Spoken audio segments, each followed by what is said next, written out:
Philadelphia Phillies baseball on Comcast Sportsnet, part of the NBC Sports Group. The Phillies homestand was set up to be an important one, with the number of remaining games beginning to dwindle. Halfway through their stay, and the home team has delivered nothing but dramatic finishes and W's.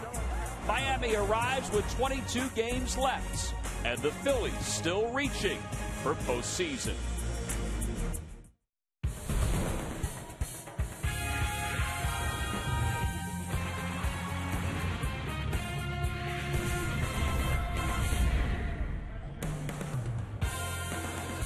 Game 4 of this homestand, and the Phillies fans are coming through the gates hoping to get a chance to see the minor league home run king, Darren Ruff, as the Phillies get set for Game 1 of this 3-game series against the Miami Marlins. The Phillies and the Marlins kind of going in opposite directions since the All-Star break. Look how well the Phillies have played. They're 11 games over 500 since the break. Meanwhile, the Marlins 22-34 since the All-Star break. Hi, everybody. I'm Tom McCarthy, along with Chris Wheeler. Yep, Darren Ruff is here, but he is not in the starting lineup. Charlie Manuel said he hopes to use him as a pinch hitter at some point in tonight's ball game. But Kyle Kendrick is here for the Phillies, and Kendrick taking the baseball one more time for the Phils. Yeah, Tom, he's really been good. 5 straight starts for Kyle Kendrick, and it all started with a game down in Miami. Kyle had a really tough outing against the Atlanta Braves. He had really outthought himself, decided he was going to go away from his strengths, and he went back to a fastball, sinker, changeup mix in this game. And since that time, there's a really good changeup. He's used it very, very effectively. And in this game, he had to, because he was matched up with Josh Johnson that night. Jimmy Rollins hit a leadoff home run in the ball game, and that's all the runs that will be scored in the entire game. Kyle went 7 strong innings. Rich Doobie with some good words for him right there. And that new mix that he has started that night has been tremendous. Really, the Phillies' surge since the All-Star break has been because of their pitching. The starting numbers, very, very good. You would expect that with some of the guys they have, but look at these bullpen numbers. Thing that really jumps out, 164 strikeouts in 134 innings. You get a strikeout per inning pitch or more out of your bullpen, you have a chance to really shorten the game. Yeah, and talking to some of the young pitchers, the guys from Lehigh Valley who are a big part of that graphic you just saw, they said today that they're just feeling more and more comfortable, not only in the big leagues, but also on these big league mounds. So it is Game 1 of this 3-game series between the Phillies and the Miami Marlins. It'll be Kyle Kendrick on the hill for the Phils. He'll be opposed by Miami's Wade LeBlanc, who is making his 21st appearance of the season. Well, there he is, Darren Ruff, taking his first Major League BP. No home runs the first round, but then the second round, boy, did he let some loose. And obviously soaking in the experience. One thing that's been soaking everybody's attention is the defense for the Phils. Eric Pratt's behind the plate. Ryan Howard yesterday over at first. And this was a heck of a grab by Dominic Brown down the right field line. The lineups at first pitch when we return. Phillies baseball is brought to you by Toyota. Every new Toyota purchase comes with Toyota Care. By Citizens Bank, we're for homes. Talk to us today about how we can help guide you to the loan that's right for you. By Xfinity, the official HD triple play provider of your Phillies. By Coca-Cola, the official soft drink of the Phils. And by Independence Blue Cross. We're creating a more coordinated healthcare system that is built around you. Independence Blue Cross, changing the game.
The Phillies take the field for Game 1 against the Miami Marlins. Winners of 4 consecutive games are the Phillies, including the last 3 against the Colorado Rockies. And they're trying to make it 5 in a row. Let's take a look at the Marlins starting lineup. It's brought to you by Xfinity, your home for the most live sports. Leading it off in left field, Brian Peterson. The center fielder, Justin Ruggiano, bats second. Jose Reyes hits third, followed by Giancarlo Stanton, the right fielder. Carlos Lee is over at first base. He'll bat fifth. Greg Dobbs hits sixth. Donovan Solano, the second baseman, bats seventh. Batting eighth is the catcher, Rob Brantley. And on the mound, batting ninth, is Wade LeBlanc. And they'll face Phillies right-hander Kyle Kendrick. Kendrick, 8-10 on the year, an ERA of 3.96. He pitched very well in his last outing against the Reds, which wound up being a 2-1 loss. He had won 4 in a row, and then that game where he winds up losing, a really tough game. The Phillies just did not hit much in that ball game. Then he wound up throwing a 2-run home run to Jay Bruce in the 6th inning. Since he's gone to this changeup sinker mix is what we really mean there. He has really been good with it. He does still use his cutter, but he's more sinker and changeup, and that has really turned everything around for him, especially against left-handed hitters, where he's much more effective now against left-handers who really gave him a lot of trouble. Yeah, 4 earned runs in his last 29 and a third innings. Make that 6 earned runs in his last 35 and a third innings since going to the changeup fastball mix that has been so effective for him. Time now for a Nissan Keys to tonight's game. Oh, it's really chilly and windy here tonight. Good night to pitch because the ball's going to get knocked down in the outfield. Well, Phillies continue to gain on 500. That's been their goal. It's really been difficult the way they got buried early. Now they want to control a hot hitter. That Giancarlo Stanton, he's hitting a lot of home runs. He's striking out too, but he's as dangerous as any hitter in the league with a long ball. Well, Kendrick has finished up his warm-up tosses. Charlie Manuel is taking a look at the lineup card for the Marlins, which is very different than the one that he saw earlier this season. Brian Peterson will lead things off for the Marlins. Peterson 3 for 10 on the most recent in the most recent series against the Washington Nationals. He did score 4 runs, and he also drove in a couple. In fact, September's been pretty good for him, as you see there. Overall, hitting .220. And the first pitch of the night is over for a strike. It's 0-1. We just talked about the wind, and it's been blowing in since we arrived at the ballpark today. Yeah, it'll probably help a little bit towards the right field corner, but it's going to knock the ball down in the outfield, and it could be an adventure. Right back to the box. Kendrick knocks it down. And he doesn't panic. It throws out Brian Peterson for the first out. Anytime you're a sinker ball pitcher, you have to be aware of balls coming back at you, and good sinker ball pitchers can field their position. Kyle's a very good athlete. Now 1 away, and here's Justin Ruggiano. Ruggiano is hitting .321 with 13 home runs and 33 runs batted in. Part of his success this year has been his torrid stretch against the Phillies early on. Phillies held him in check in the last series down in Miami, but he's had some really good numbers against the Phillies this year. You really have to. They mixed it up better with him last time. I think he took them by surprise early in the year. They threw him way too many fastballs in the zone, and he really hit some balls hard against the Phillies. Last time out, more changeups, breaking balls. He wasn't quite as effective. See if he adjusts tonight. 0-1 the count to Ruggiano. And a changeup hit foul into the Marlins dugout, and it's no balls and 2 strikes. Marlins acquired Ruggiano earlier this year from the Houston Astros. They're debating whether he's going to be in their plans next year. It seems like he will be in some capacity. He's the second out here in the first. And there he goes with that changeup again. And that Kyle Kendrick has used his changeup. There's Ozzie Guillen, his first year as their manager. It's been exciting for him as always. We're not real excited right now, but for the most part, it's been an exciting year for Ozzie. That changeup, he uses it to right-handed hitters very effectively, and you don't see right-handed pitchers throw the changeup to right-handed hitters all that often. With 2 outs, here's Jose Reyes hitting .282 with 11 home runs. It's always a test for Kendrick when he faces Reyes, because Reyes' numbers have been so good against him. Reyes, exactly. But Reyes was hitting off the Kendrick who used to pitch against the Mets, and Kendrick is a different guy right now.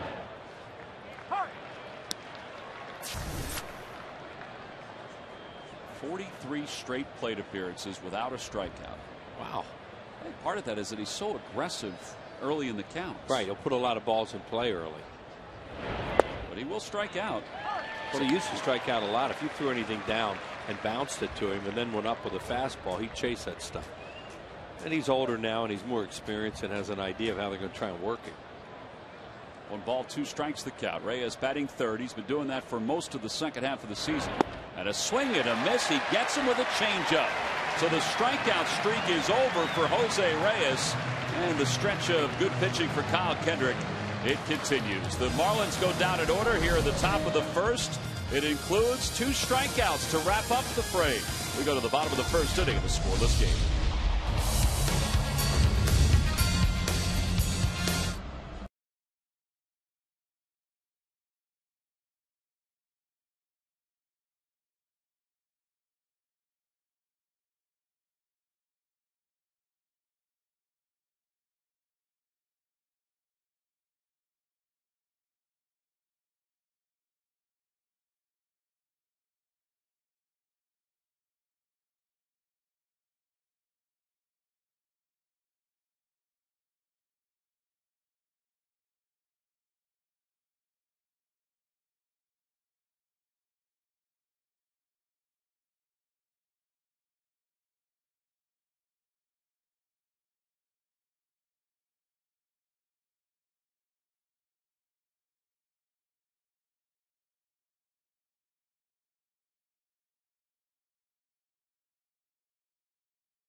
It's game 1 of this series. Let's take a look at the Phillies starting lineup. It's brought to you by Xfinity, your home for the most live sports. Leading it off at shortstop, Jimmy Rollins.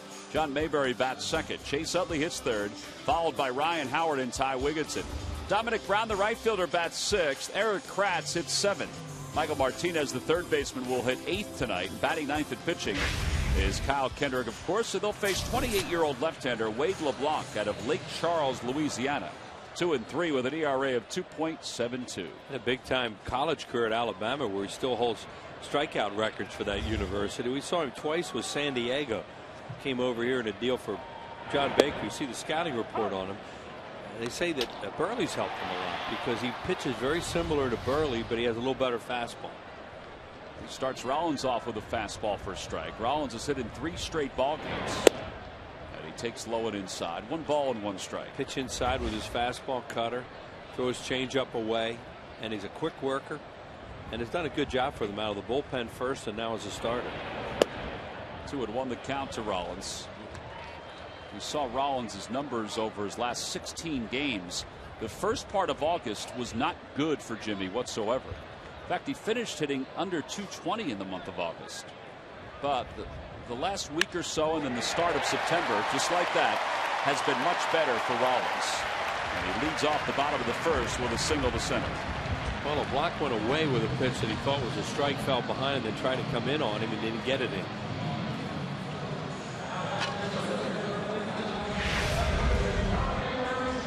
Try to come inside a little bit, leaves it on the plate, and Jimmy lines it in the left field. This may be the first time since May that the hitters could feel little bees in their hands to get jammed.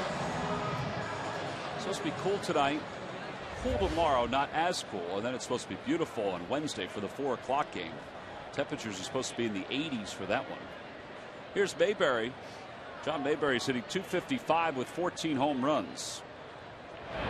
2 for 9 in the series against the Rockies. That'd be a game if it's beautiful the way you say that guys would line up to pitch, because you will have some shadows in that game.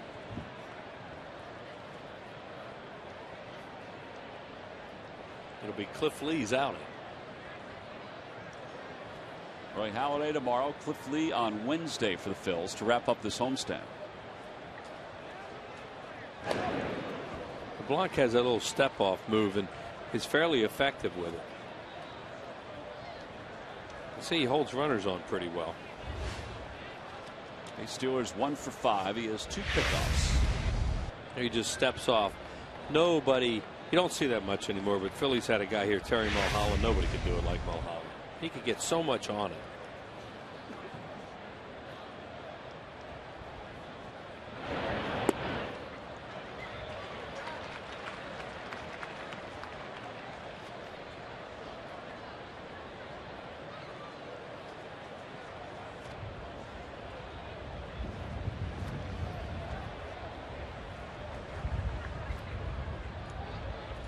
Has got a good sized lead off first.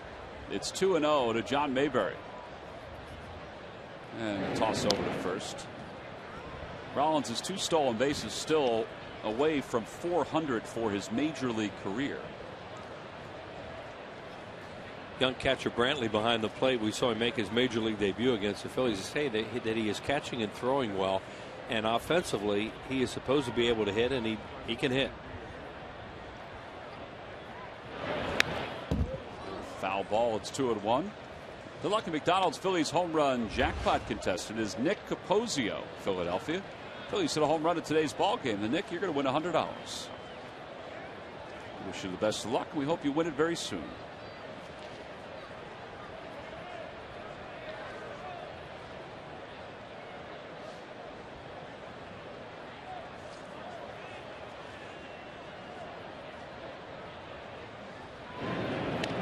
Over on Rollins.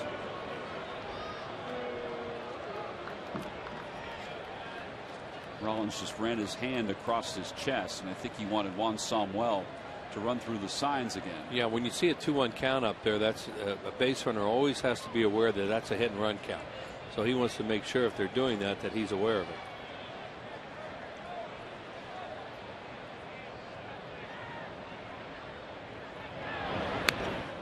Fouled another one back. It's 2-2. Had a couple pretty good swings. Boy, LeBlanc is really stalled since Rollins got on base. I mean, he has slowed the pace of the game down here in the bottom of the first, keeping an eye on Jimmy Rollins. Right, he's aware of a base stealer at first base, and he's going to do everything he can to keep him there. He stepped off. He's had a couple of lob tosses over there. Maybe he has a better move.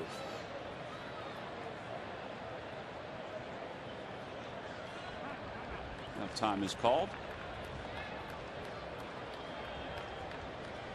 It's a fairly quiet schedule around Major League Baseball. There are only 3 American League games going on tonight.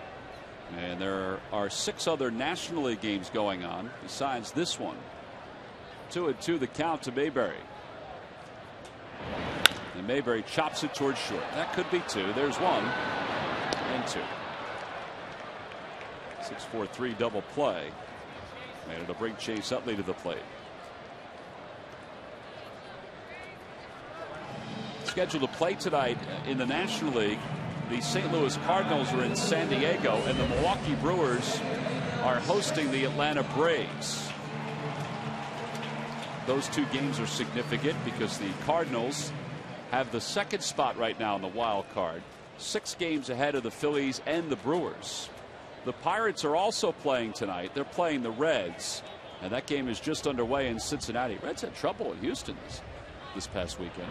Yeah, 4-game series with him. Oh, he got crossed up there. I think, how can you get crossed up when there's nobody on base? 1's a fastball, 2's a curve, 3's a slider, wiggles a changeup. No. All right, no. Where are we going with this? Maybe he thought he saw 2 fingers. You get crossed up when there's a guy at second. That's understandable because they're at least turning around too. What's the reaction?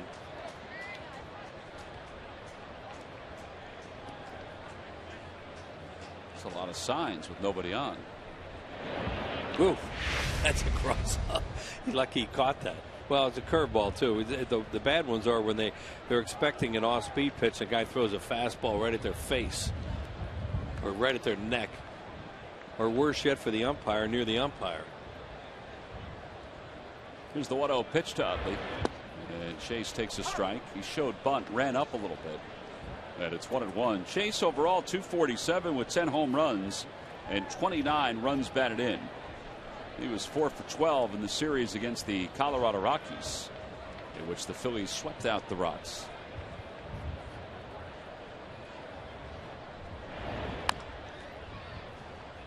Rolls that one foul, and it's 1-2.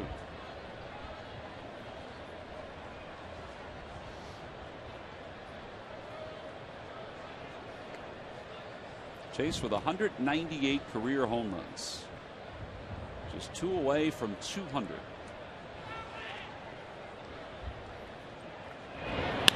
Lines that one to left center field, and that'll be in for a base hit. He's thinking 2, and he's on his way to second.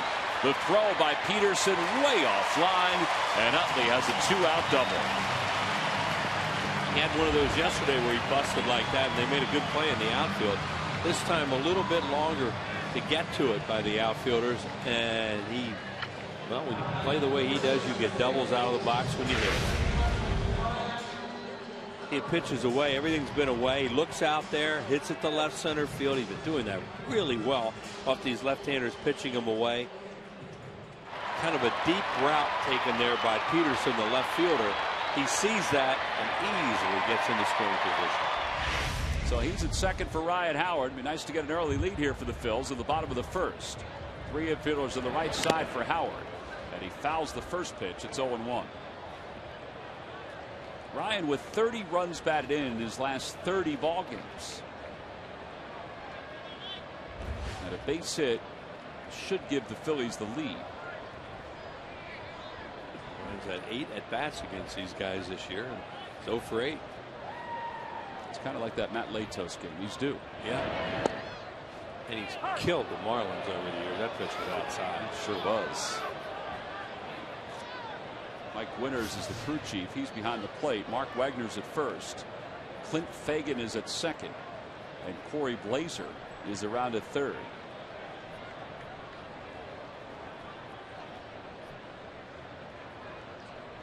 Now the 0-2. Come inside twice on him in this at bat. Most of these left-handers lately have just been pitching him away because he's off the plate and trying to get him out there. Ryan with 4 hits in his last 5 at bats. He runners in scoring position. He had 2 big hits in that doubleheader yesterday. First inning, or first time driving in 2, and then 2 more in the second game.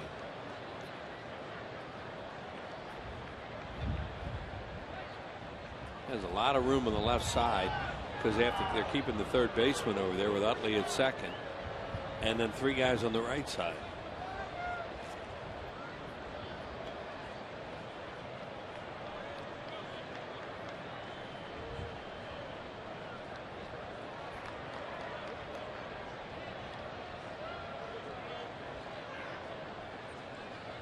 Swing and a miss, and he gets it with a changeup.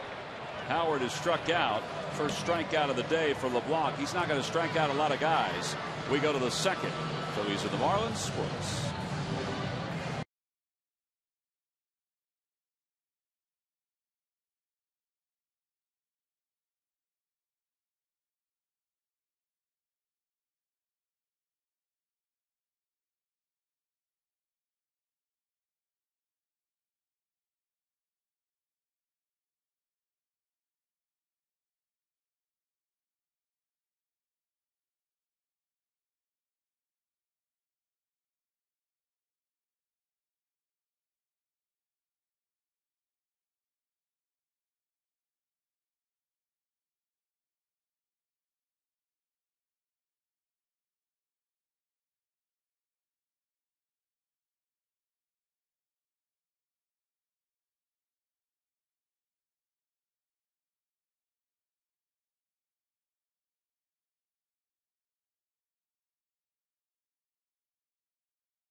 iPhone, iPad, Android, BlackBerry, and Windows Mobile.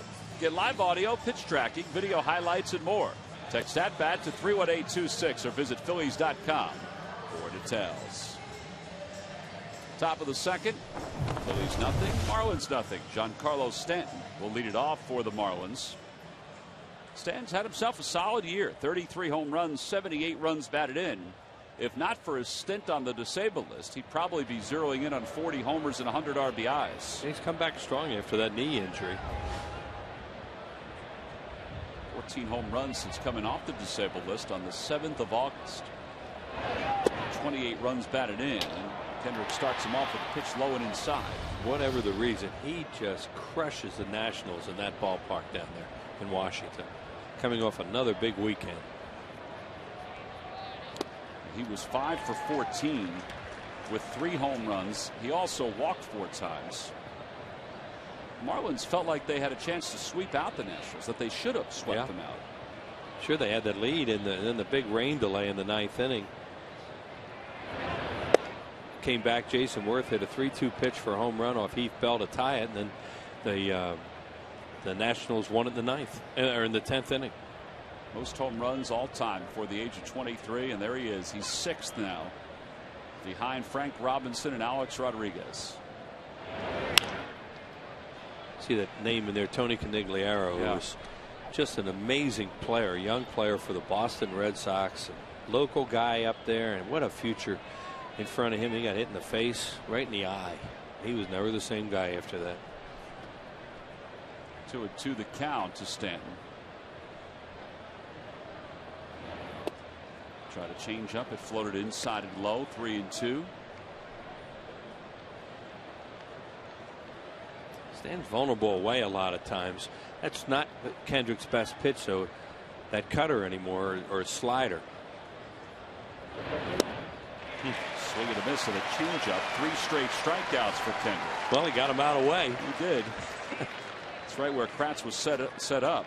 So 1 away. Carlos Lee is coming up. Let's check in with Greg Murphy. Murph? All right, guys. Well, I don't know if you've noticed, but maybe there is a slight buzz going around the ballpark tonight, really around the city, as folks start to ask, can this team really do it? Can they kind of get back into this wild card race and make the end of September very interesting? And now, of course, the players and coaches are being asked about that as well. Charlie Manuel admitted that, recently he started looking at the wild card standings just to see where they are. But I thought that Jonathan Papelbon kind of summed it up best last night, guys, when he said that for the players, they're just coming to work, and really it's a cliche. And he said, I know it's a cliche, but we're just coming out and trying to win the ball game that night and then coming out the next day and doing it again. So, the fans are buzzing a little bit. And as you look at the standings, the Phillies 6 games out with 22 games to play, 6 games out of that second wild card spot. But for the players, it really is, as boring as it is, day to day for them, game to game. They're just trying to go out and play some good baseball. But we can still talk about it, and the fans certainly can speculate as well.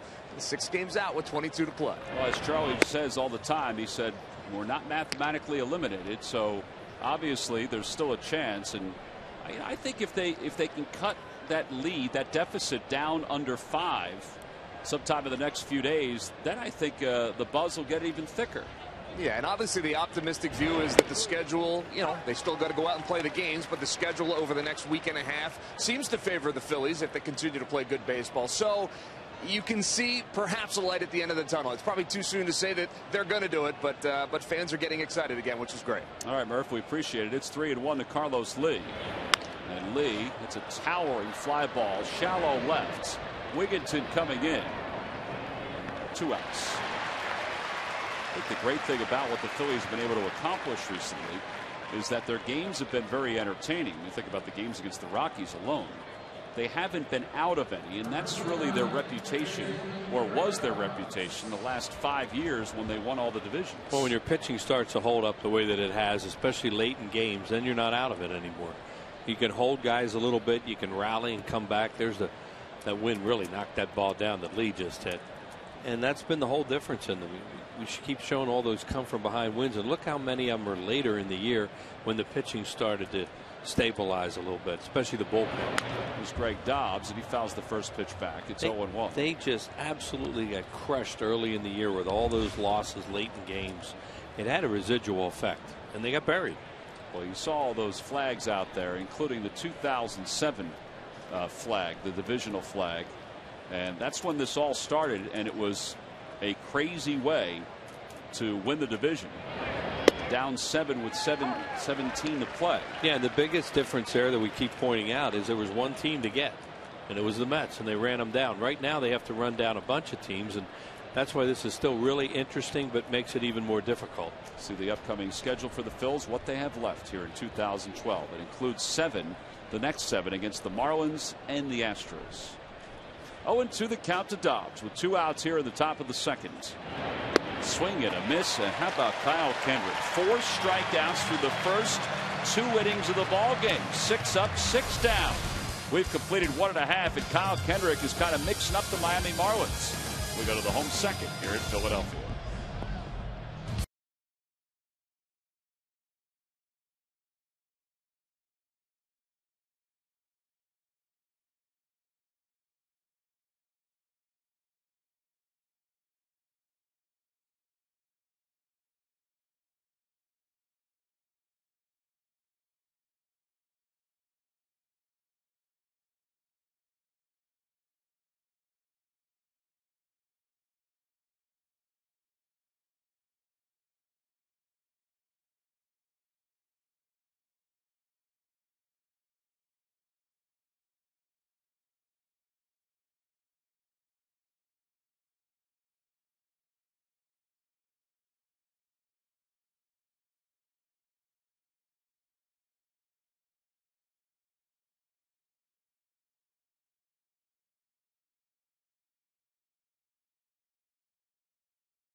Sportsnet on TV and online. Get updated stats, scores from around the league, and news from our team of insiders. Check out In-Game Live now at csnphilly.com. csnphilly.com insider Jim Salisbury's in the house tonight. Watching the Phils and the Miami Marlins. As we go to the bottom of the second, Ty Wigginton, Dominic Brown, Eric Kratz are due up. Ty getting another chance to play left field today. He had 2 big hits in that game last night. The second game, the double, and then the home run to tie it. Wigginton has 13 career home runs against the Marlins. 1 ball, no strikes to count to him. Charlie Manuel think about playing rough tonight? Yeah, he did. He put a lot of thought into it, in fact, before the game, and just decided he was going to go with Wigginton tonight off last night. And there's Darren Ruff, and he'll play. Charlie said today that he's probably going to use him as a pinch hitter at some point in this ball game, and that he would continue to take fly balls out in left field. He was out working with Ty Wigginton today, with Juan Samuel hitting him some fly balls. He'll take some ground balls at first. Ball's pulled toward third. And there's one away. Darren Ruff with 38 home runs during the regular season, 1 in the postseason, so 39 overall. 104 RBIs in 139 games. He had 32 doubles as well to go along with those 38 home runs. It's kind of neat watching him take his first BP today. He flirted with a triple crown there at Reading this year. Yeah, he seemed like he was having a good time down there, loose. Guys were having fun with him. He's hanging around LaRue a lot because they knew each other from Reading. Dominic Brown is the hitter. Brown was 3 for 11 in the series against the Rockies, and he takes low, 0-1. Charlie was talking about it before the game. They really wanted to see him take some fly balls, some ground balls, just to see the guy up close and personal the first time himself, because he's never seen him before. Wasn't like he was in spring training with the team. You get a little better feel. Guys in spring training, then you bring them up. You think, I saw him at least. I know what they're like mentally. Can they handle failure if things don't go right away for them? So he wants to get to know him a little bit too. 2-1 the count. A manager, everybody wants to talk about the strategy, but so much of being a major league manager is being a master psychologist, and he does a very good job at that. You have to handle personalities, many diverse personalities, kind of like this booth. Outside corner, a fastball, and it's 2-2. Our office. That's easy compared to Charlie. That is that is a group of diverse personalities.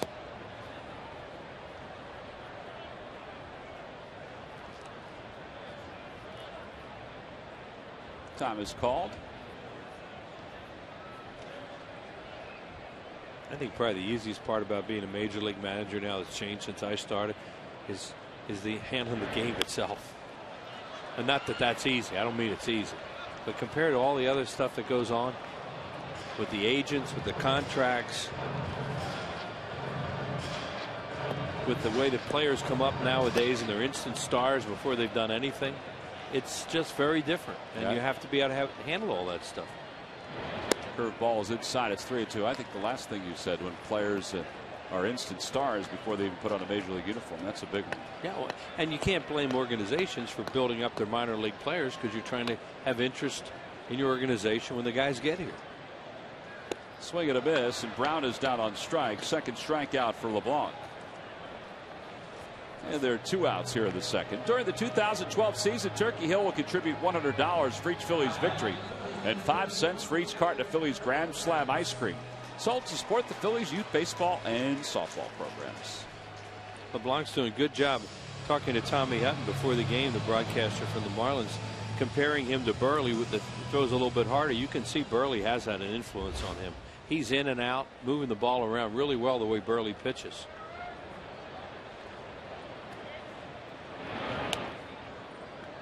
You're a left-hander and you're not a hard thrower. Burley'd be a heck of a guy to have as a role model. Just to understand the concepts of the game too. Right. How to get people out. And he's not a strikeout pitcher, neither is Burley. 1-0 the count to Eric Kratz. Kratz 0 for his last 10. And he takes a strike at the knees. It's 1 ball and 1 strike. Kratz making his 32nd start overall.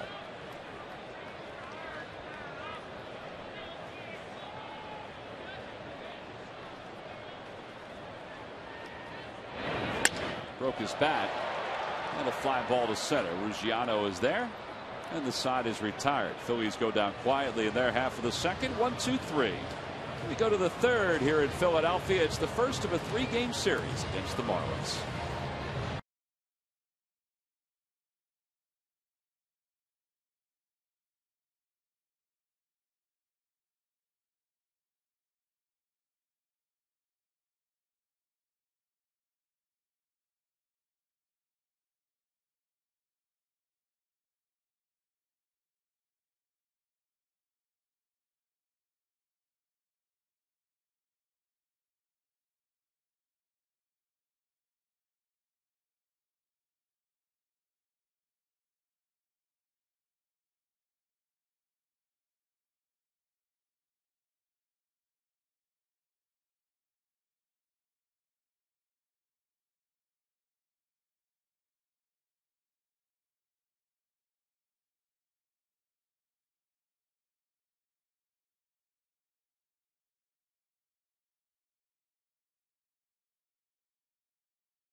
On to Phillies.com, go to the fan section for all the information, and please submit your answer on the subject line. Wills, here's your question. Giancarlo Stanton was the 76th pick in the 2007 MLB draft. Who did Seattle take 11th overall? And the significance of that would be? Well, you'll find out when the answer's revealed in the 7th inning. But it's a long tale that we're weaving here. You can't see the correlation? Not in the last 10 seconds, I haven't. No. No, I have not seen it. I do believe John DeSagro is reaching at this point, but there is an ending to the story. I believe that was a pertinent question on my part, though. Of what is a correlation? Correct? It is a good question. Why does the 11th round come into play? Oh, you'll find out. Yeah, we sure will, because I don't know. Donovan Solano leads it off. It's 0-1 to Solano. Make that 0-2. This guy's done a pretty good job for them. Guy out of the Cardinals organization they just picked up, and he's from Barranquilla, Colombia. Not too many players from Colombia in the major leagues. 0-2 the count. Orlando Cabrera. And was it Edgar Renteria? Renteria is one of the best to come from Colombia, right?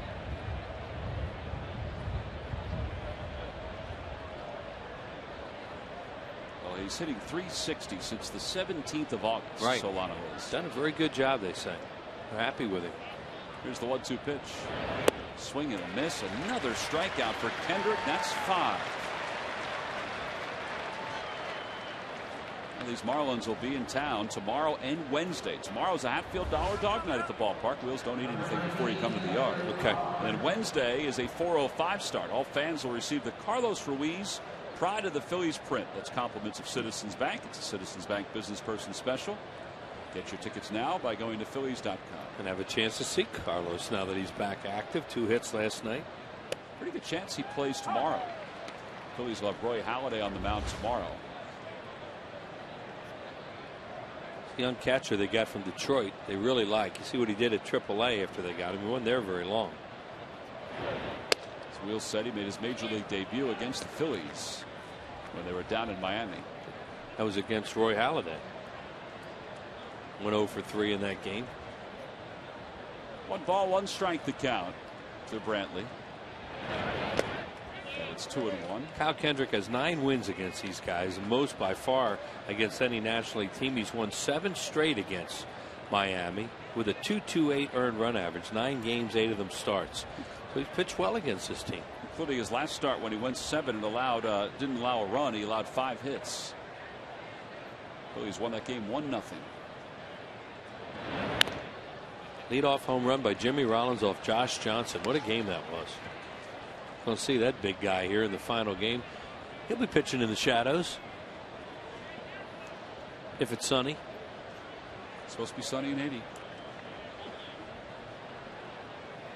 Well, those two guys could be something that day. Johnson and Lee. Zip, zip, zip. Oh, yeah. Well, here we are. It's 9-8 in the 5th. Yeah. Now the 2-2 to Brantley. Fouls it back. And it remains 2 balls and 2 strikes. Kendrick in the second half of the season is 6-2 in 14 games, an earned run average of 2.49. That's significant because of what he did in the first half. He was trying to find some things in the first half. He really struggled.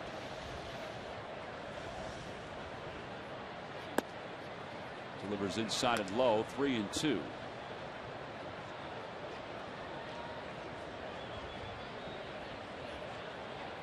Found a couple deep counts, but he's come back to get him. There's LeBlanc on deck. Hit a little bit.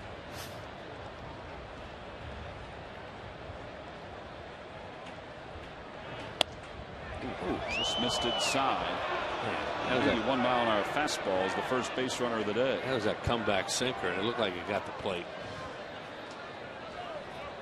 It's not a bad spot for Kendrick, but Brantley works out the walk. Here you go. Take a look. See what you think. Wow. Pretty close. Heck of a pitch to take. I think Brantley just got frozen by it. Had no choice but to take it. LeBlanc squares. Martinez creeping in at third. And he bunts toward first. It's a fair ball, and Kratz will pick it up. LeBlanc is just taking a Sunday stroll down the line. 2-4 on the putout with the sacrifice. Yeah, that play for a second looked like somebody better hurry up. And then they all saw, well, he ain't running, so who wants it? I'll take it. As if the play was moving in slow motion. It really was, because I thought when he bunted that, let's go, you better hurry up. And then he wasn't running it out anyway. It's a very good bunt. He does a good bunt. Now watch this. Here comes Kratz. Here comes Ryan Howard. I think he's out. That is a shame. Peterson's the batter with a runner at second. Well, maybe he blew a tire running at first once. Not that way.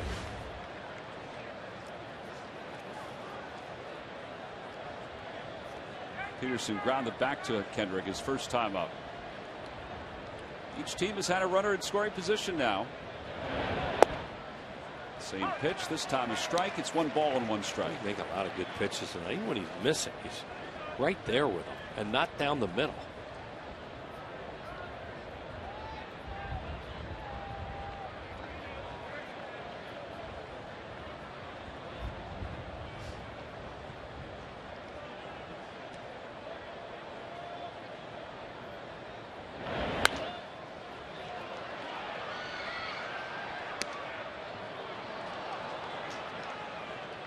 Mixing that sinker like that now. Good out pitch for him is a changeup to these left-handed hitters when he gets ahead. Kratz and he have really done a good job together in these starts. 1-2 the count. Outside. That was the cutter. Tried to backdoor it, and it's 2 balls and 2 strikes. Talking about Kratz and Kendrick, I think this run began with Schneider behind the plate. It did. Mick Billmeyer talks about, you know, just the personalities of Kratz and Schneider, that it's their personalities are good for Kendrick.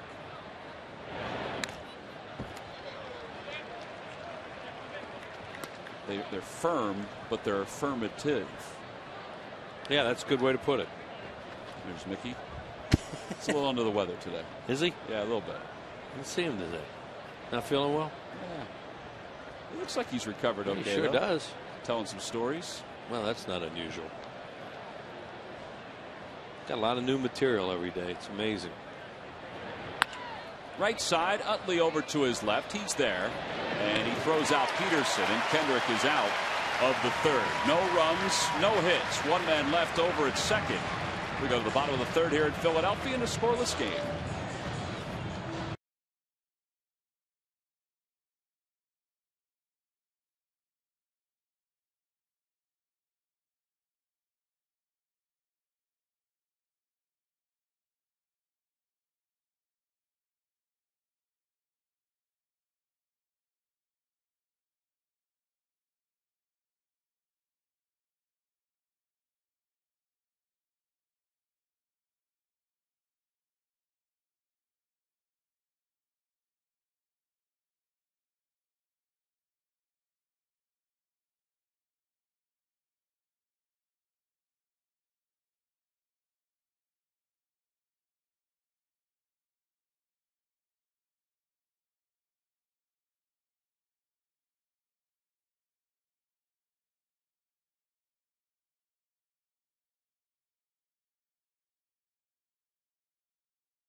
Dealer, visit ChevyDealer.com. By Xfinity, the official HD triple play provider of your Phillies. By Thomas Jefferson University Hospital. Call 1-800-JEFF now for an appointment. And by Nissan. Get to your local Nissan dealer for special offers or visit ChooseNissan.com. Last of the third, Michael Martinez, Kyle Kendrick into the top of the order against Wade LeBlanc, the 28-year-old out of Lake Charles, Louisiana. LeBlanc, who last year pitched for the San Diego Padres,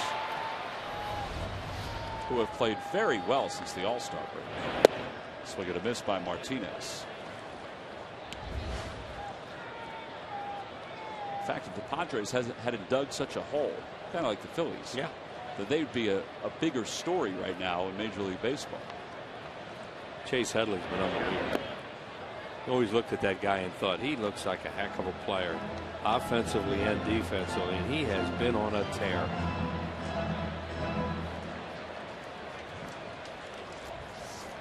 One ball, one strike to count to Martinez, a 149 hitter. And it's 1-2. Most runs, RBIs in MLB since the 7th of August. Chase Headley, 42 of them. Stanton's in there too with 28, but Headley 42 since the 7th of August. That's amazing. Yeah, we've watched Ryan Howard pick up 30 RBIs in 30 games, and that's been pretty impressive. Well, the closest to Headley are Soriano and Ryan Howard with 30. 1-2 the count. Time is called.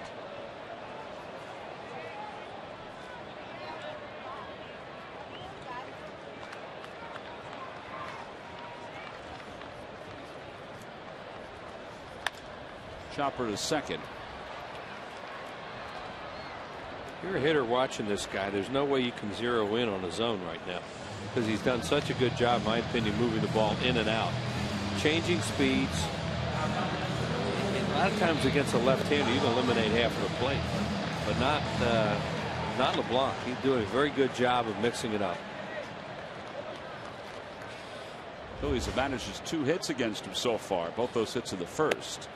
Since that time, he's retired 5 in a row, and now it's 0-1 to Kendrick. It's not he can eliminate stuff in on you and lock into change-ups and stuff away because he comes inside a lot.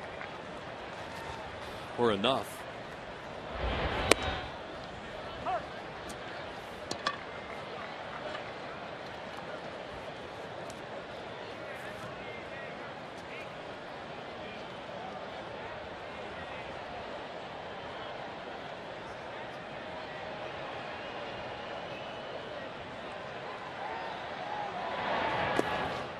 In the dirt, 1-2 the count.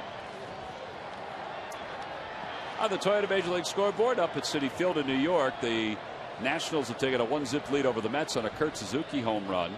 Gio Gonzalez is pitching in that one for the Nationals.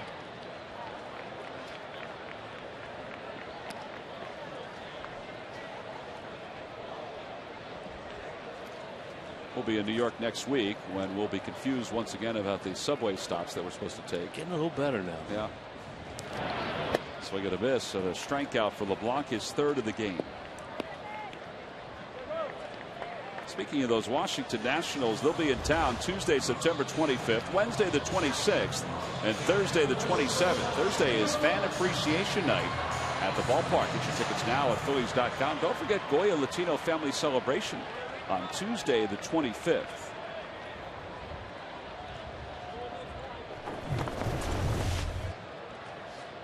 Top of the order, Rollins, who singled his first time up, takes high, 1-0. Washington Nationals right now lead the Braves by 5.5. And the National League East, they have 86 wins and 54 losses. Gio Gonzalez, their #1 starter now? It has to be, right? Right. Zimmerman 1A. You know, they've talked about Jordan Zimmerman being up there too. I just think I don't know. I just think Gonzalez is tougher to hit. He is. Yeah. Oh, absolutely. Plus, he's a big-time strikeout pitcher with that curveball. 2-0 pitch to Rollins. Cracks it towards shortstop. Reyes has it. And flips it over to first for the final out. 1-2-3 go the Phils. 7 in a row retired by LeBlanc. On to the 4th inning here at Citizens Bank Park.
Love, like HP ink and toner cartridges. The best value from the #1 brand. Nobody beats WB on HP. We go to the top of the 4th, and Sarge, the Fanatic, heard the disco music, and he knew exactly what to do. Yeah, well, let's face it, best in the business. He doesn't usually find his way down on the field at this point in the night, but something must have caught his attention down there. Oh. He did a little wheels. He did a little goose. Oh, boy.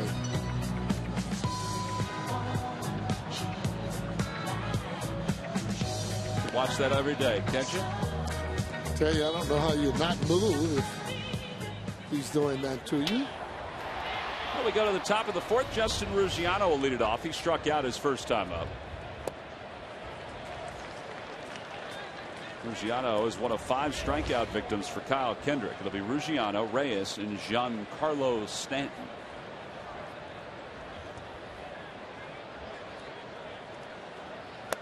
Swing and a miss, 0-2.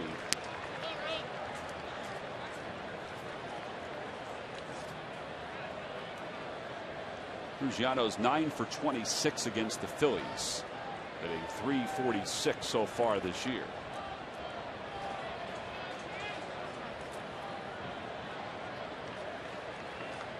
I think the Marlins brought up many players. No, Ozzie Guillen basically said the same thing that Charlie Manuel has said, that there are guys on the field that I want to see for next year. There might be other players that we'll bring in, other players that that the organization is happy about down in the minor leagues. He said, but I got to look at these guys here, like Ruggiano, a guy like that. He has to play every day, and I have to decide whether he's part of the mix for next year. That's 6 strikeouts, by the way, for Kyle Kendrick. Right. Well, he's hitting that changeup over. He is dealing 6 strikeouts there. Normally, this doesn't strike out that many of the batters. He does well when he's getting ground balls, but this is great. 7 is his career high. 7 strikeouts. Yeah. He's at 6 right now, so he's humming along here in the 4th inning. Pitching with a lot more confidence the second half, and I think just knowing that he is going to be a starter kind of settled him down a little bit. Well, I think he's also gotten to the point, as Eric Kratz must have broken his glove, so he's going to need a new catcher's mitt.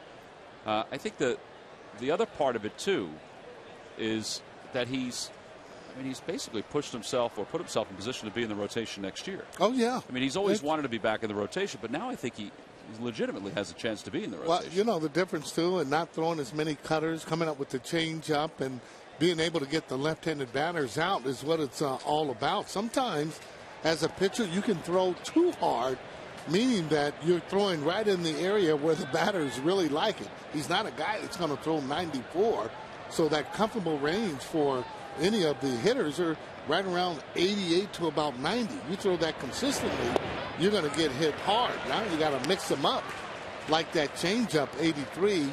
That's when he starts getting the batters out. Yeah, I think that the changeup tonight, correct me if I'm wrong, I know you've been watching it, has been the dominant pitch. Oh, no doubt. A lot of movement on it, and he throws that little 2-seam sinker as opposed to the ball coming in to the hitter much, much better. Well, that'll be a pop-up into foul territory by Reyes. Martinez is there, and it's a foul ball, but he makes the catch. Third base umpire, Corey Blasser, is right there to make that call. No offense, Corey, but Corey looks like he just walked off the high school field with those looks. I mean, look at his face. I mean, he looks like a young fella. Yeah, he does. Sure is glad to be here. Here's Stanton, who struck out his first time up. And it's 1 ball and no strikes. Now, this Florida team is the type of team like hitting a lot of fastballs. They do better against guys that really come right at them. More difficult. Remember, Jamie Moyer had a lot of success against his club. A lot of off-speed pitches he would throw them. That's what Kyle's doing tonight.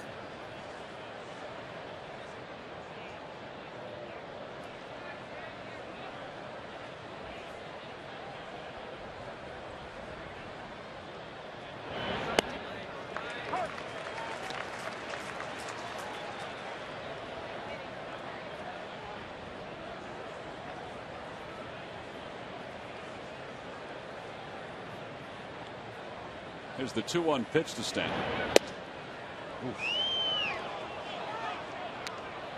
Now, the other thing, too, Kyle's doing is he's around the plate. You know, he should start to get some of those particular pitches, but being around the plate, that's what you want to do.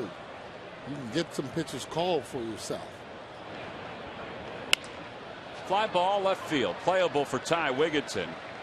He's made a couple of good pitches to Giancarlo Stanton in his first 2 at-bats. Kendrick is not allowed to hit through the first 4 innings. He's allowed just 1 base runner. Middle of the 4th. Marlins nothing, Phillies nothing.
Ford is America's brand. Go further. Visit your Quality Plus Ford store today.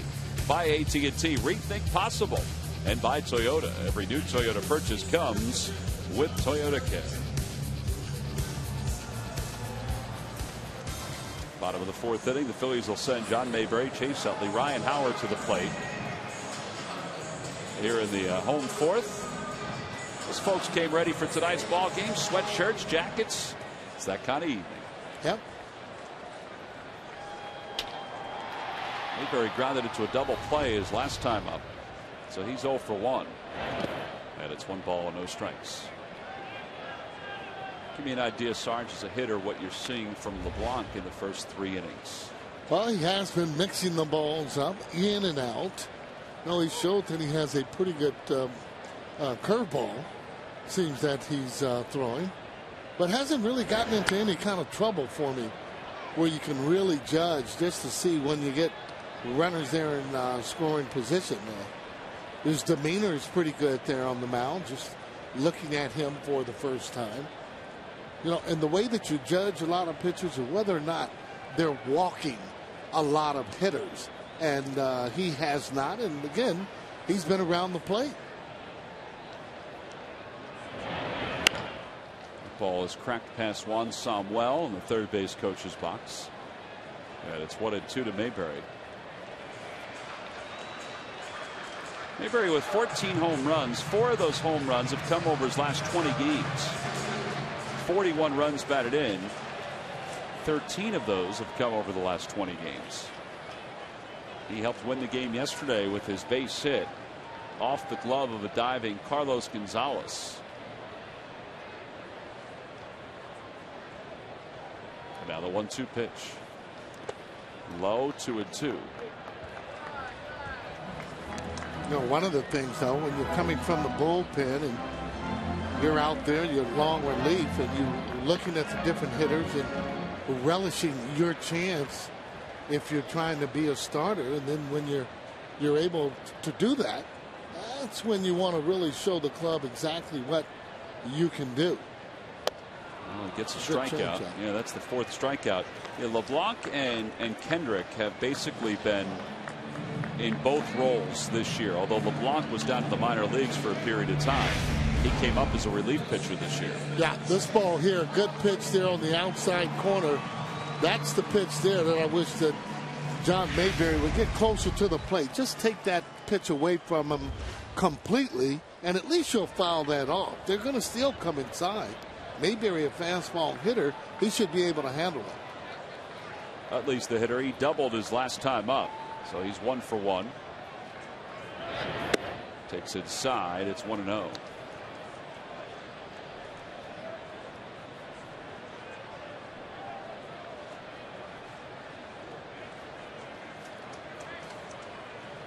Such high expectations for the Miami Marlins when the season began. And there have been teams around Major League Baseball that you sit there and scratch your head about. Let's face it, the Phillies were one of those teams. We don't know where their final record will be, but the Marlins and the Red Sox are the two teams, one in each league, that you can't believe what you're watching. Ozzie Guillen, I think, feels that same way too. Well, I think he probably had less players, though, that were hurt than the other two ball clubs. That ball's hooked deep down the right field line, and it'll go foul. And it's 1-2.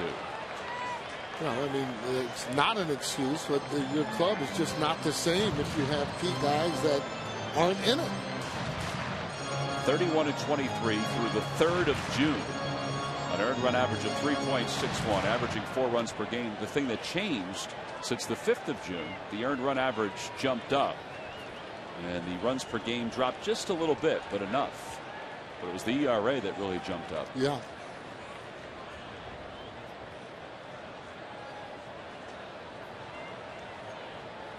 Plus, too, you have guys that aren't having the years that they thought that they would.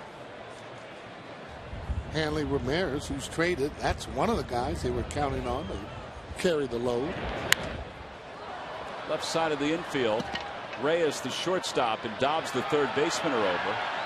And Reyes battles the wind to make the catch. On the Toyota Major League scoreboard, Pittsburgh is taking a 1-0 lead over the Reds. A home run for Andrew McCutchen. That game has gone to the top of the 4th inning. Cincinnati is leading the Central comfortably atop the Central. No contract yet for Dusty, huh? No contract as of yet, and I don't think that he's really worried about it. He had told the club that if they didn't negotiate early on, that he would just wait until the end of the season to do that.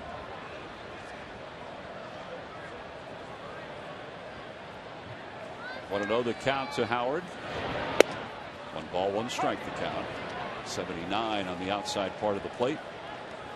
You know, one of the things too on Cincinnati's part, and just because a club is very young, they're playing well, doesn't mean they're going to do that with every person that is actually managing them. So in other words, a lot of times your club will take that personality of your manager and the way that they play.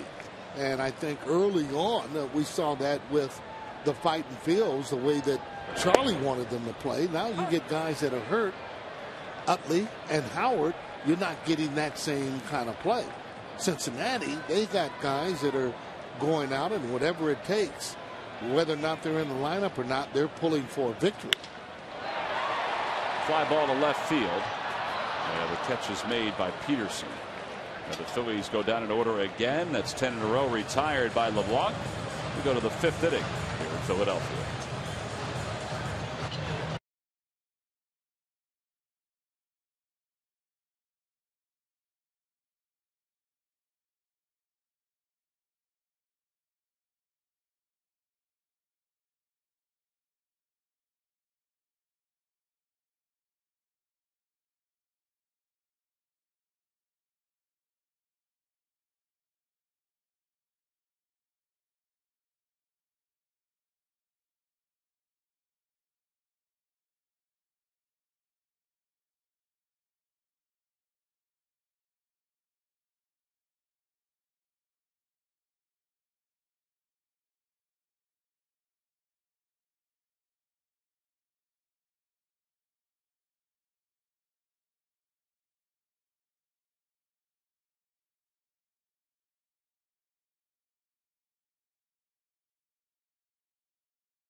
Interviews after the Phils Marlins game, plus a total breakdown of the Eagles-Browns season opener with highlights and player interviews, and the latest on the NHL negotiations. Get all the news Philly fans need to know on Sports Night tonight at 10, only on Comcast Sportsnet.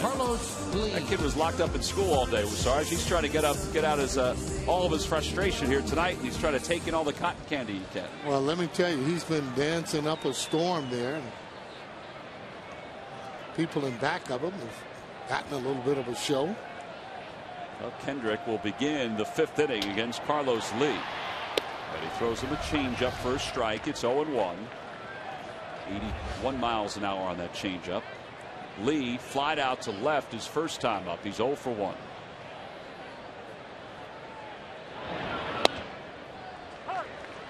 Filthy.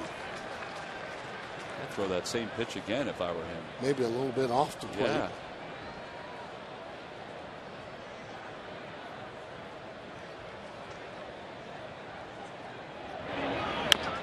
Chopper over the mound. Utley charges, has time. 1 out. It's a good play. Had the right runner running, and Carlos Lee, not a fast runner.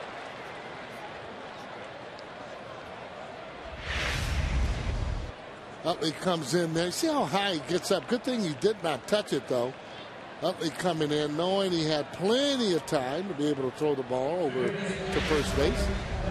Kendrick's retired the Marlins in order 3 times already, and every time the Phillies do that during the course of the 2012 season, Comcast will make a contribution to Phillies charities. Phillies baseball is brought to you by Xfinity, your home for the most live sports, giving you all your favorite sports all year long.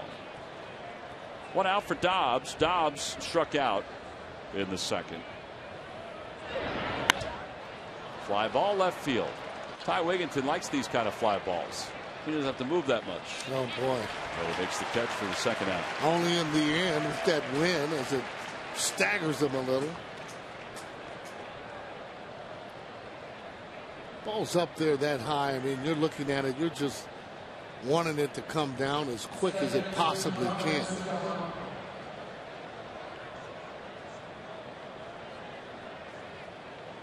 Well, now with 2 outs, Donovan Solano is the hitter.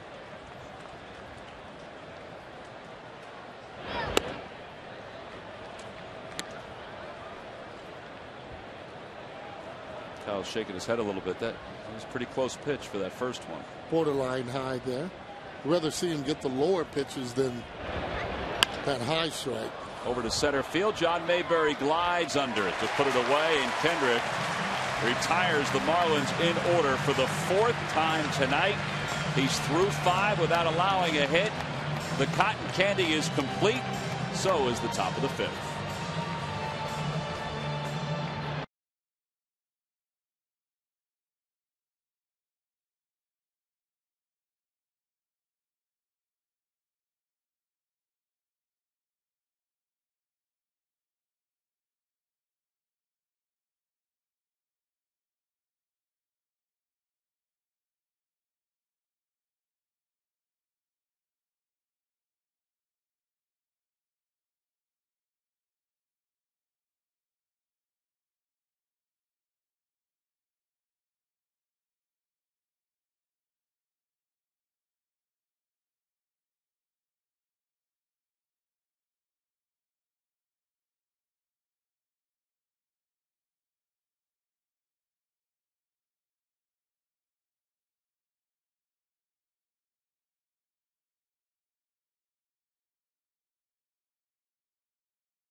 Friday, September 21st, is the start of a 3-game series. Sunday, the 23rd, all fans 14 and under will receive the Total Cole Hamels action figurine. For tickets, check out Phillies.com. There's the Total Cole Hamels action figurine. Pretty cool giveaway. Ty Wigginton leads it off here in the bottom of the 5th. Sarge, the Phillies have 2 hits. The Marlins do not have a hit. Time to get some runs for Kyle Kendrick. Yeah, that would be nice.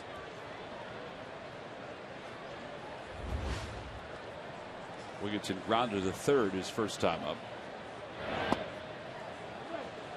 Always thought with pitchers like this, by moving up, you really do take away part of that plate. But more importantly, the approach for me should be definitely, up the middle and the other way.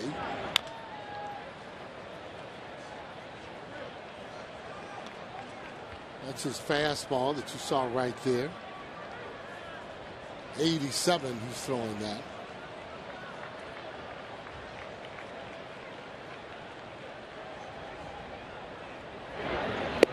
Oof.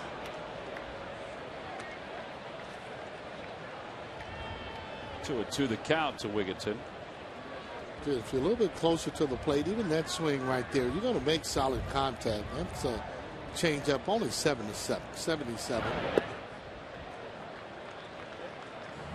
How about his pace, Sarge, as a hitter? Does his pace bother you? Not at all. The thing is that if it does, you can step out on him. But then what you do collectively as a group, you're going to put that game plan together and stepping out if you think that's uncomfortable or he's in a groove.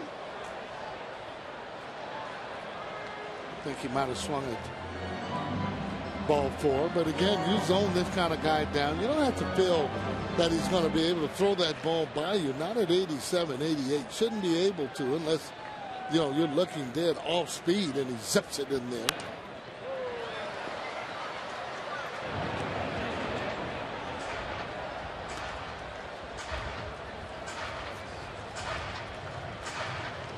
Balls, 2 strikes the count to Wigginton. A couple home runs already this year against the Marlins, including one long one down in South Florida.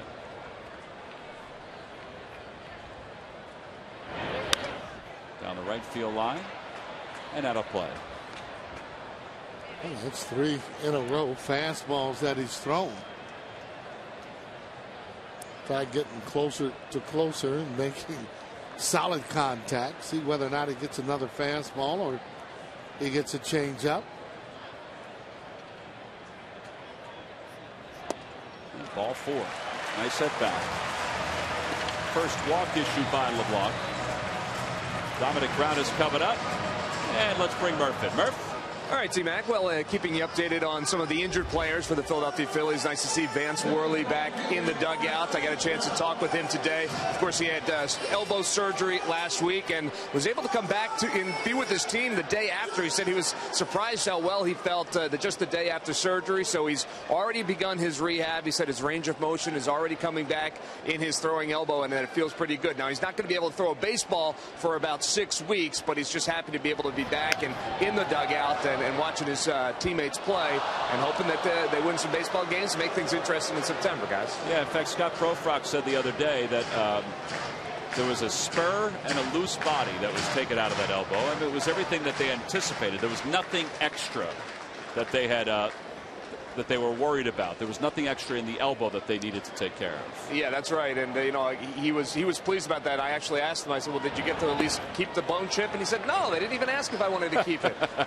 He said other guys get to keep him, but he didn't get to keep his. I don't know. All right, Murph, we appreciate it. Why don't you stop by and get yourself some cheesesteak spring rolls at Area K's out there? I will do that. Yeah. 1-1 the count to Dominic Brown. Low, ball 2.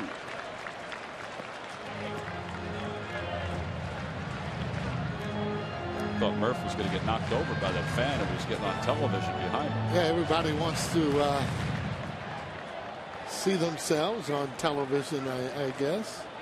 I thought he was going to start doing some jumping jacks I there did for too. a second.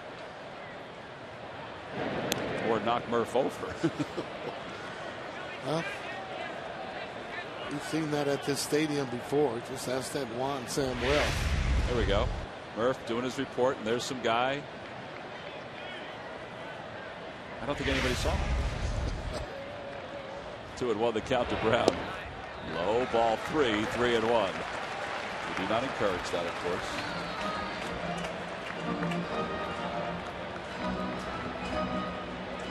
He's going to bang his head on that beam. You better be careful.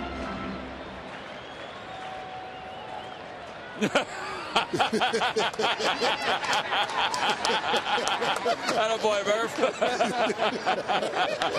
That ball's hit deep to right field, and the Phillies will have the lead. A 2-run home run for Dominic Brown. Dominic Brown picked on a pitch that was a little up in the zone, and he ripped it to deep right field. It's 2-zip Phillies.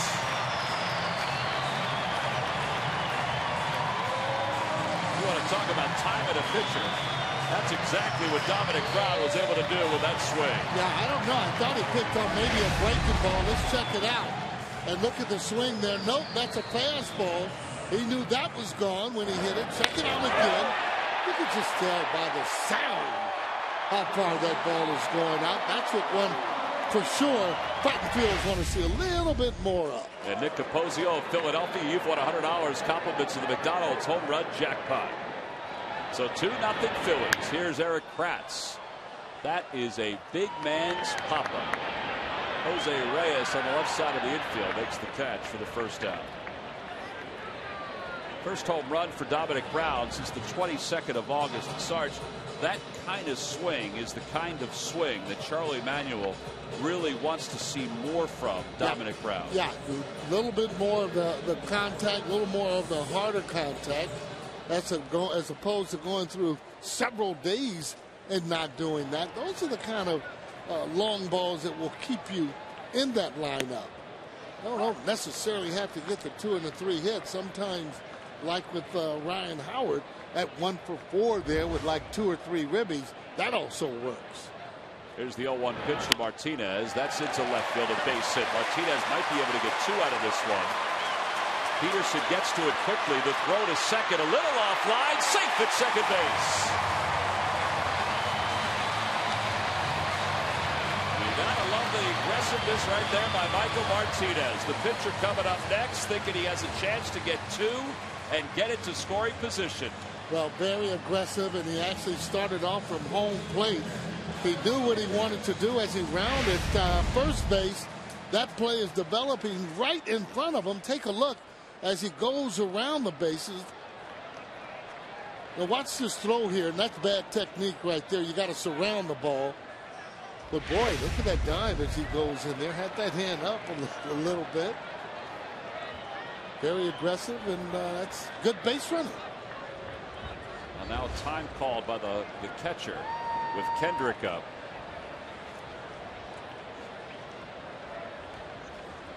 That's one of those plays that, unless you're running hard from the very beginning, there he is, you wouldn't make it as he goes into the belly flop.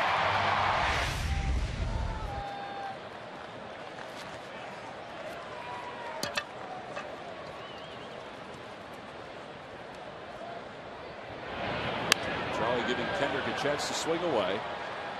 Figures Martinez is already in scoring position. Let's see if we can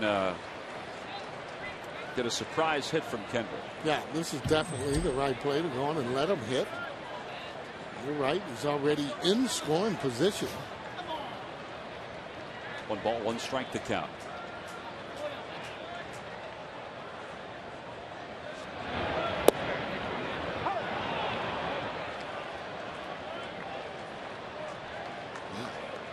Looks to be a little bit low, but if Kyle gets that same pitch, he's not going to complain.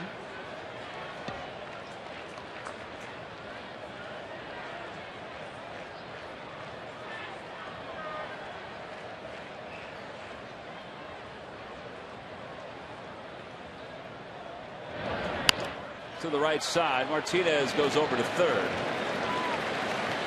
And there are 2 outs.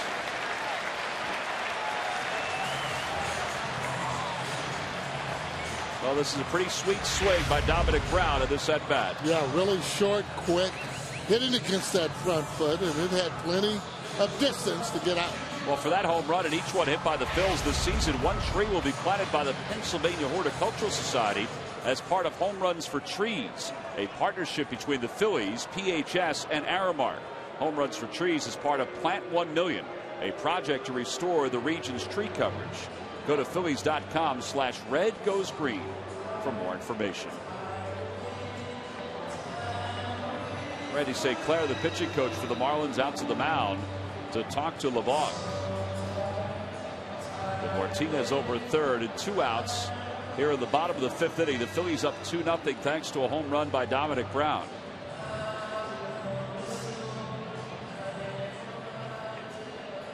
So that note on the bottom of the score, all the extra base hits the Phillies have had in recent games. That has been a big reason why they've been successful, because their offense, although their average hasn't wavered too much, the extra base hits certainly have. They've added more. There you see 31 doubles and 15 home runs in the last 17 games. Yeah, I like those doubles because they're able to score runs. You know, the home run is really a given when you're able to hit those. But those balls that are in the gap, you know, with fast base runners, you can score runs where the ball's not going out of the ballpark. Yeah, but you're right. That's how you win ball games. You got to have extra base hits and playing good defense. Usually, you're going to be able to win the ball game. Want to know the count to Rollins with a runner at third.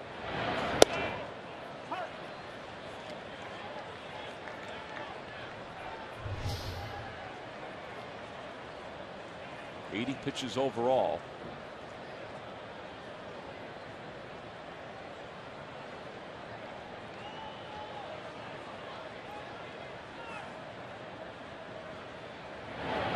Rollins rips it right past Martinez. That was a scorcher. Almost think by the time he moved, the ball was actually by him. That was a cutter coming in on the hands of Jimmy Rollins. Watch this as that ball goes. You have nowhere to go. I mean, you can try and get out of the way. The ball's hit so hard there, you're just hoping that it doesn't hit you anywhere.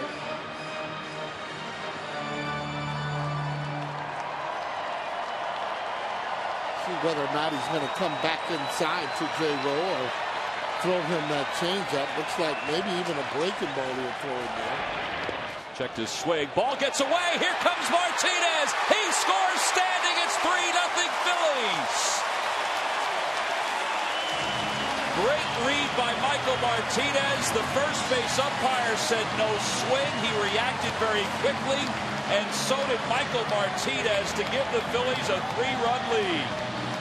And Ozzie Guillen not pleased at all about the call on the check swing.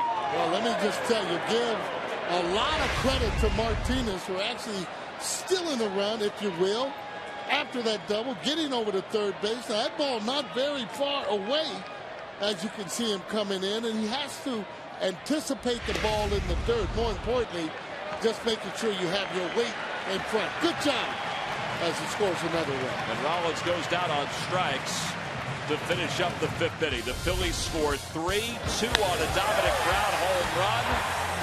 They've broken the tie. We go to the top of the 6th inning. It's the Phils 3 and the Marlins nothing.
As the dog days of summer wind down, Jimmy has had struggles at the plate all throughout the season, but his defense has been solid as usual. And number 11 continues to show how important his glove is behind Phillies pitching. In addition, his bat has started to productively connect as we head down the final stretch of the season. The newest member of the Phillies 2,000 hit club is what makes the Phillies go. And it's brought to you by Independence Blue Cross. Changing the game. Dominant crowd, 2-run home run, a sweet swing. Gave the Phils a 2-0 lead. Michael Martinez then hustling, made it 3-0. So now we start the 6th. Kendrick has the lead. He's only walked 1. He has not allowed any additional base runners.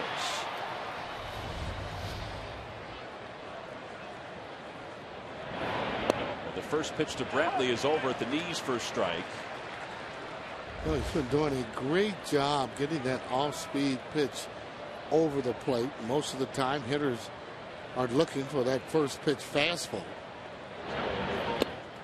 Comes back with a pitch that just dove down in the zone, a changeup that was totally different than the previous changeup. Yeah, that one there just almost sank right down to the ground. Dan Jennings warming in the pen for the Marlins. Gorkys Hernandez in the on-deck circle to pinch hit. 0-2 the count to Rob Brantley. Inside, 1-2. Brantley walked his only time up.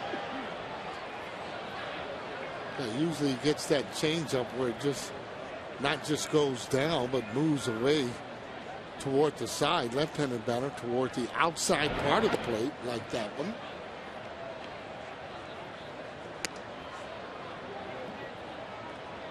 He tried that two-seam fastball that comes back, throws it right at their hip.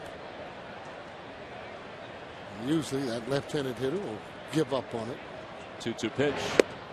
Ooh. Pretty good pitch. Mike Winters, the home plate umpire, he did flinch a little bit. Must have been a little high. It's 3-2. It's about the only way it could have been. Would have been a little bit high. Had to have been.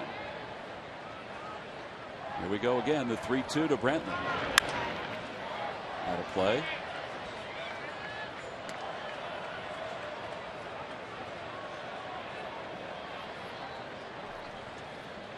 Kendrick has struck out 6. He had a 6-pitch 5th inning.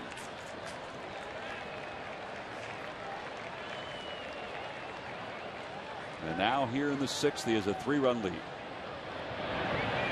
Line drive, base hit into center field, and there's the first hit of the night for the Miami Marlins, and it was a clean one. Well, as usual, fans recognize the effort. They know what's going on in the game. Very, very knowledgeable fans. Some on their feet. Some just applauding. You're right.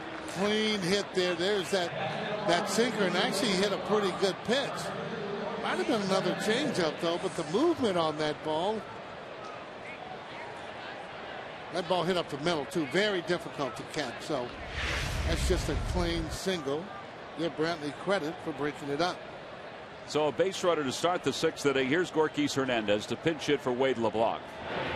The first pitch up high, it's 1-0. And you go back to that 2-2 pitch that he threw Brantley that looked like it was strike 3, where Mike Winters, the home plate umpire, flinched just a little bit. He called it a ball, and then Brantley was able to foul one pitch off and then come back with a single. Yeah, that would tell you right then when he flinched that could have gone either way. He was thinking about calling it. Hernandez shows bunt, takes ball 2. Okay, now he needs to really get his composure. You don't want to start walking batters. Continue your game plan. Just hitting your spots. Looking for that ground ball if he can get it.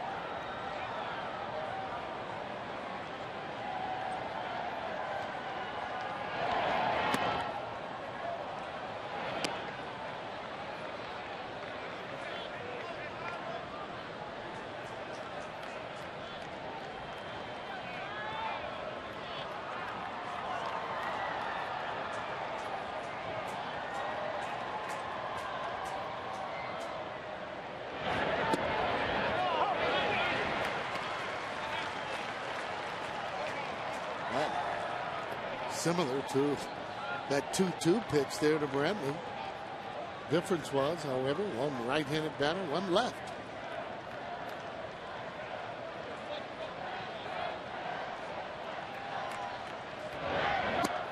And there's ball 4. So first and second for the Marlins. It's the first time tonight they've had 2 runners on.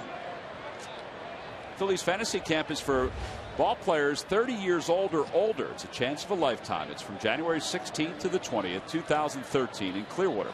Package includes hotel accommodations, practice and instruction from legends like Greg Luzinski, John Kruk, Jim Eisenreich, Nicky Morandini, the commish Larry Anderson, and Mike Schmidt will be there too. He'll make an appearance at the Carpenter Complex. Fantasy game versus the legends at Bright House Networks Field. Call for information 610-520-3400.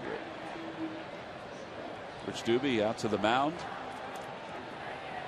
Is that more to just clear Kendrick's head a little bit, calm him down? Just to calm him down a little bit there. Sorry, after the hit, he started getting a lot of pitches up in the zone there. You know, for him, even if guys like that ball down, he still needs to get the ball down just for the ground balls. You don't want to pitch up in the zone when you're throwing 88 to about 90 or so. Runners lead off first and second. And a foul ball. It's 0-1. Less damage when the ball is down.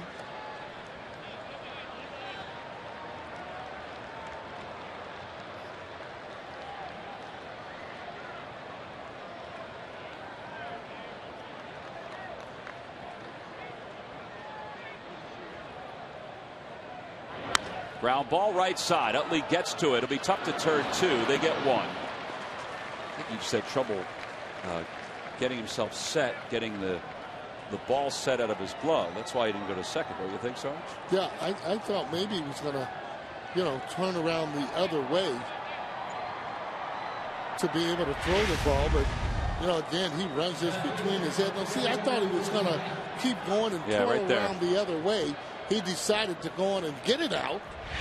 Maybe he just didn't get it out of his glove very cleanly. And again, smartly being able not to throw it, to go on and at least get it out. Now Ruggiano's the batter. He's 0 for 2, and he takes a strike. It's 0-1. Kendrick has struck about twice tonight. Once in the first, once in the fourth. And we're here now in the 6th in a 3-0 game. Phillies play the infield back. They'll concede a run to get another out.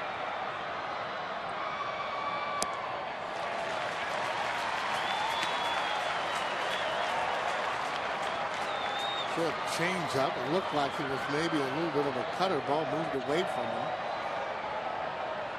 Rich Doobie's marking the pitches, which the next one will be the 75th for Ruggiano.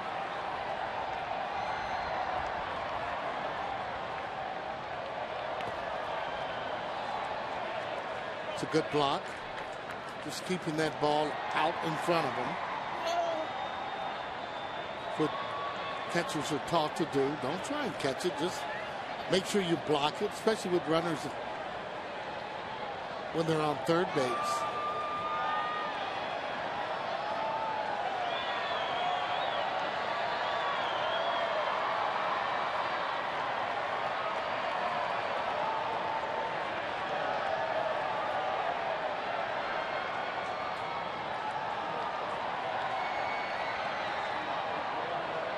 Looking for a little pop-up or even a strikeout. This situation.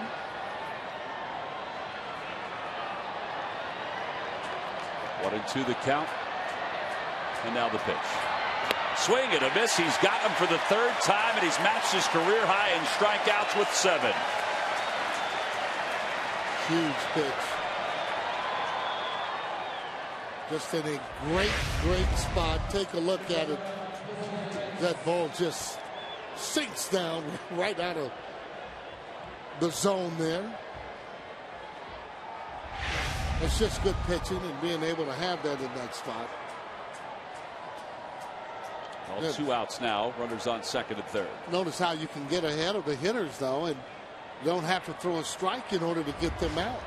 Those are the things that Doobie talk about, that, hey, you get ahead of those hitters, you can throw balls and get some of the guys out most of the time. Pitch is low to Reyes. It's 1-0. Reyes is 0 for 2. He has struck out. He's popped out to third. 2 outs here at the top of the 6th inning.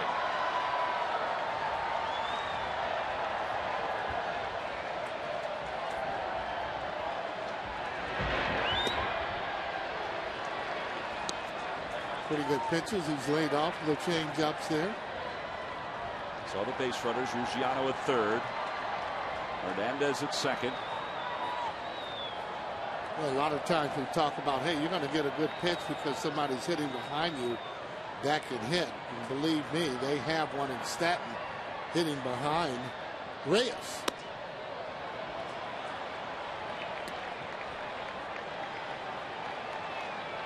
And he's the guy you really don't want to pitch to with runners on.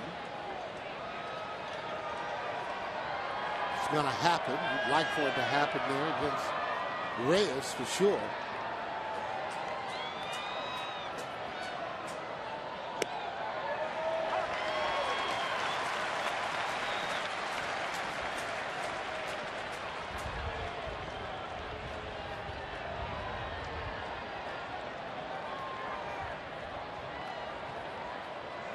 Boy, back in the day with Stanton there in that batting circle trying to time the pitches, that would not happen back in the day, let me tell you. Ball 4, Reyes is aboard. The bases are loaded. You're not allowed to time? Oh, no. No? Oh, no. I've seen guys from, they just throw the ball where you are. Oh, especially on the warm-up pitches. You know, you're up there trying to time them and, gauge them. They just whiff one roll right over there at you. Tell you to gauge that one. What's wrong with trying to time the pitcher? It's just a no-no. That's just one of those things that you don't do. Other than that, you see everybody doing it. We'll talk to a couple of pitchers here tomorrow and ask them, about that.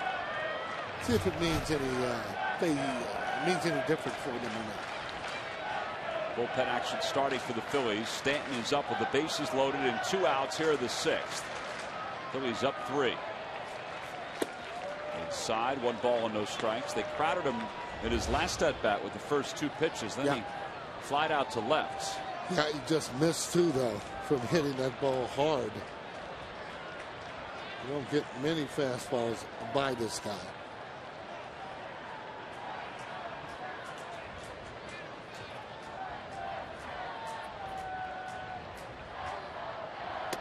He went 1-1 to count.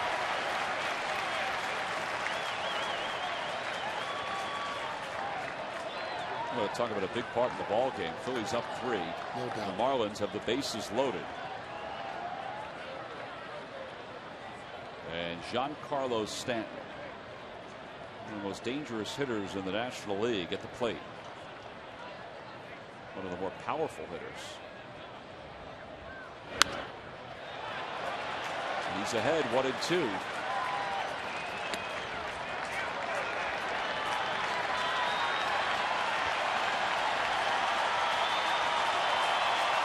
Well, still, though, you got to like how he's getting ahead of most of the hitters, pitching ahead, and that's always a plus.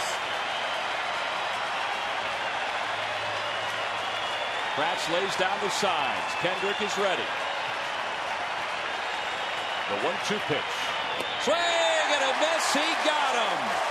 Eric Kratz able to hang on, and Giancarlo Stanton is down on strikes, and the Marlins leave him loaded. A career-high 8 strikeouts for Kyle Kendrick. Here's number 8, and it came in a huge spot here at the top of the 6th inning. The Phillies lead it 3-0 as we go to the bottom of the 6th.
Lottery. Play The Price is Right, the new instant game for the Pennsylvania Lottery.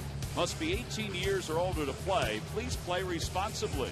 By Mazda, we believe if it's not worth driving, it's not worth building. And by McDonald's. Now at McDonald's, any size soft drink or sweet tea is just $1. Well, that was the pitch of the night right there. Kyle Kendrick getting Giancarlo Stanton. I mean, you talk about drama in a 3-0 game. And that has to really show him something. I think he's probably learned that anyway in the second half. You know, pitching ahead of the hitters, making sure that they swing at a pitch, it's your pitch, has just been successful for him tonight. Dan Jennings is the new pitcher for the Marlins as we begin the bottom of the 6th. Jennings 1-0, a 3.27 ERA. He'll face John Mayberry, Chase Utley, Ryan Howard. And the first pitch fastball was in there for a strike. It's 0-1. Kyle Kendrick, who's allowed only 1 hit now, is the hit by Rob Brantley. He's through 6. And the Phillies offense has given him a 3-run lead.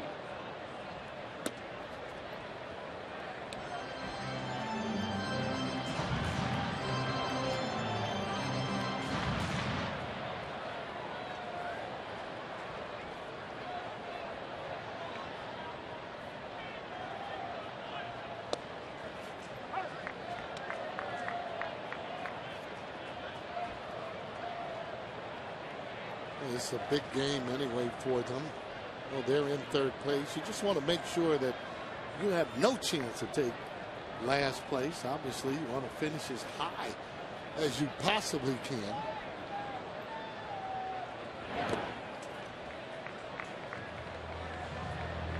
I'm sure Miami's feeling the same way. They want to come in here and try and sweep you to lessen their chance for last place. Just don't want to go through the offseason and you got to come from the bottom. Chris Hatcher is throwing in the pen for the Marlins. 2-2 the count to Mayberry. Mayberry shoots it the other way. A base hit.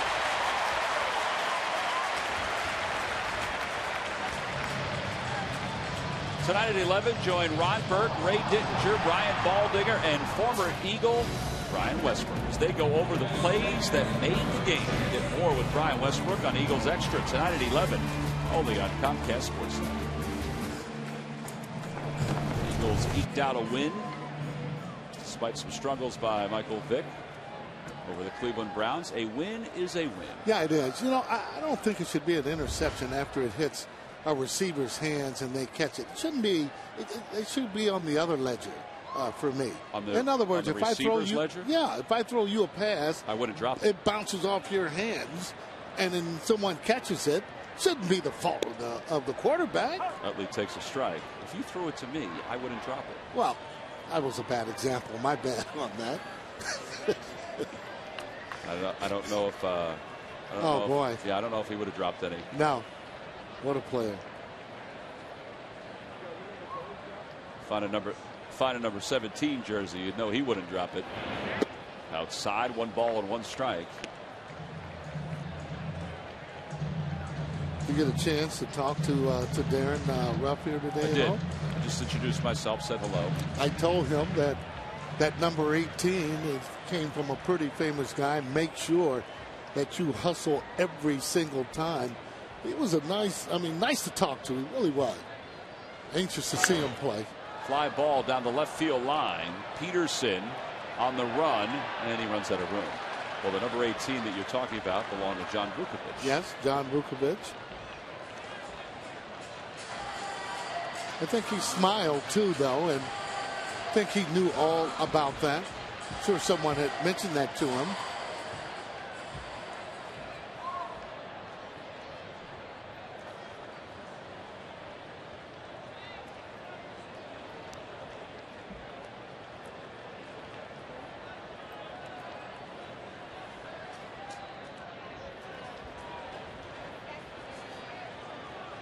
Utley doubled his first time up, popped out his second time up, and he grounds one toward the middle. Solano knocks it down, flips it in time. I think Mayberry just got stuck in the dirt as he slid. Boy. Well, we'll have to take a look at it. Sometimes you do, but almost for me, like he stopped on a slide. That's a play there that you got to be able to get to second base. Take a look and see once he starts to slide there. Now, right now, he should almost already be in that slide. There's that angle as he kind of just clanked it a little. Usually they make that particular play. I think he slid too early. Yeah, that's what it was. He slid too early.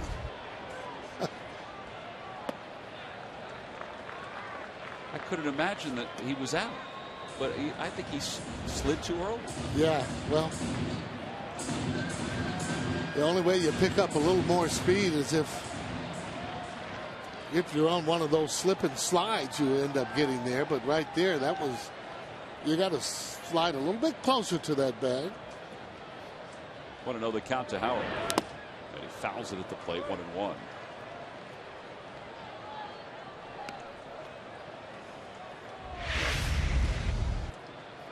There he goes into the slide there, and yeah, he's sliding up near where the cutout is.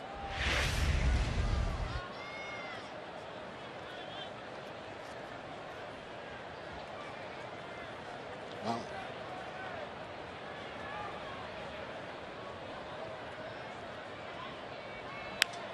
Fly ball left field. And Peterson comes running in to put it away. Utley goes back to first.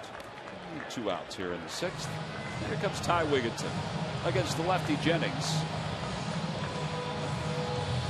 They'll lead Jennings in to face Wigginton with Dominic Brown on deck.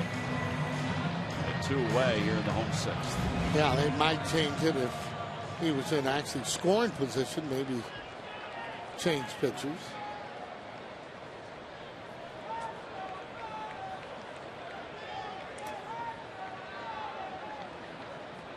Wigginton takes a strike.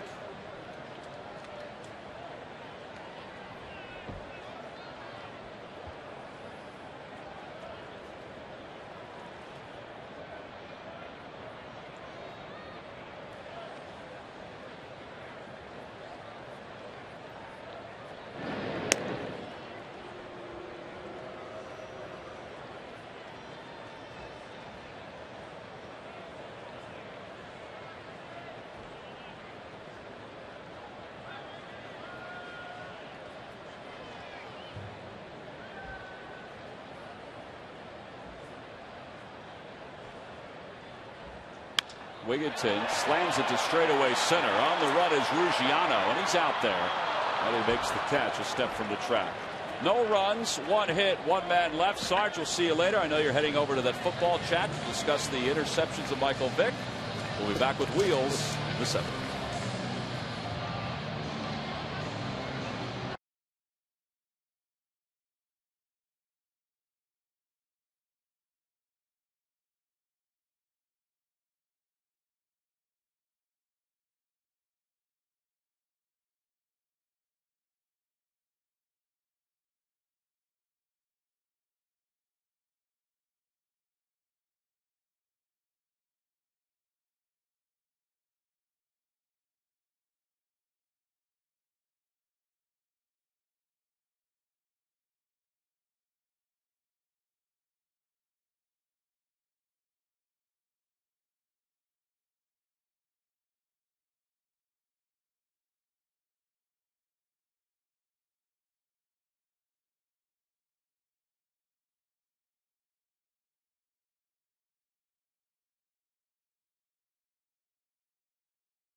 Well, great job tonight by Kyle Kendrick so far. Flirted with a no-hitter, had a no-hitter through 5. Then I love the way he pitched around Reyes to get to Stanton in that inning. It did seem that way, didn't it? I hope know not. what he was doing. I don't know what you guys are thinking, but I was going to talk to you about that. That was bizarre. And then he strikes out Stanton. 8 strikeouts tonight, a career high, 7 of them on changeup. Dominic Brown with a big 2-run home run. It's a real good base running by Michael Martinez. Here's Carlos Lee to start the 7th. And Lee lines one to left field. That'll go through the gap and head to the wall. And Carlos Lee will get to second to start the 7th inning. That's his 25th double of the year.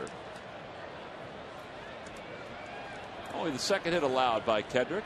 These lucky fans are tonight's Citizens 7. They were to the prize pack courtesy of Citizens Bank.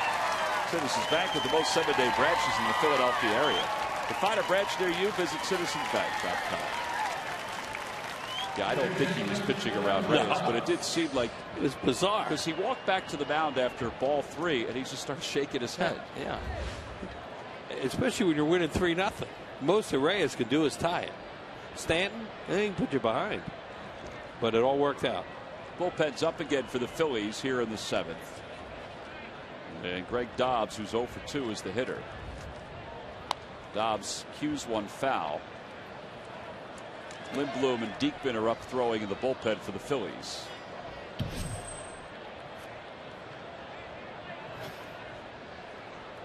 I forgot to ask Charlie and Rich Doobie today if Papelbon was available. He pitched in both ends of the doubleheader yesterday. Well, I think they probably would have said the same thing they always say. We have to wait until they throw. Yeah, especially after he did what he did yesterday. See, that was the first time he ever did that in his career. Yeah. That was surprising because you had to figure the Red Sox played those split doubleheaders those years he was. Well, you know they did with the way they draw.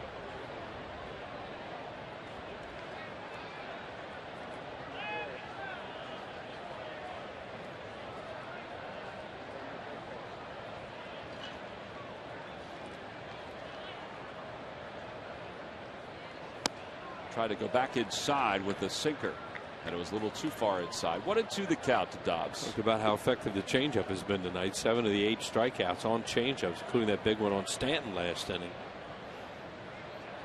Greg Dobbs is a guy who hits the ball the other way, but is thinking or is going to try and pull the ball here.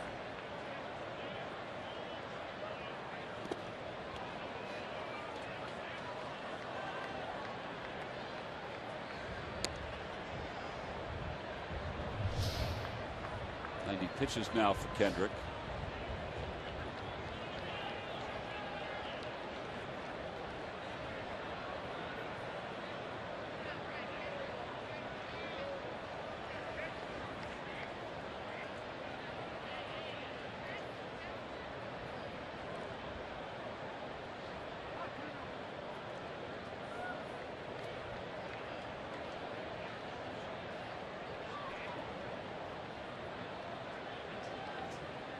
On the Toyota Major League Scoreboard, an update from Chicago where the Tigers lead the White Sox 1-0 in the top of the 3rd. To the right side, that'll get Lee over to 3rd, but the out is recorded, so the Phillies need 8 more outs.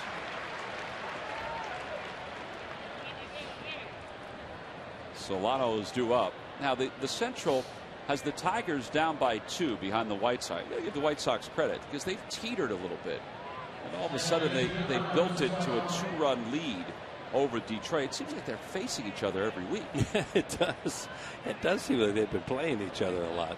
Didn't they play each other early? Yeah. Well, that's one of the things about the way that it shakes out in the last few years with you play the team in your division so much. That when you're in a 2-team race like that, you look at it and you say, well, we're going to play their team in front of us X amount of times. We got a shot. We'll get them. That's why the races for the divisions sometimes, people say the wild card hasn't disrupted anything because it's been entertaining, and it has been. But when you have a battle for the division, in that case, and it's a battle for wild card position too, but it's truly a battle for division. It's exciting. Yeah, it is.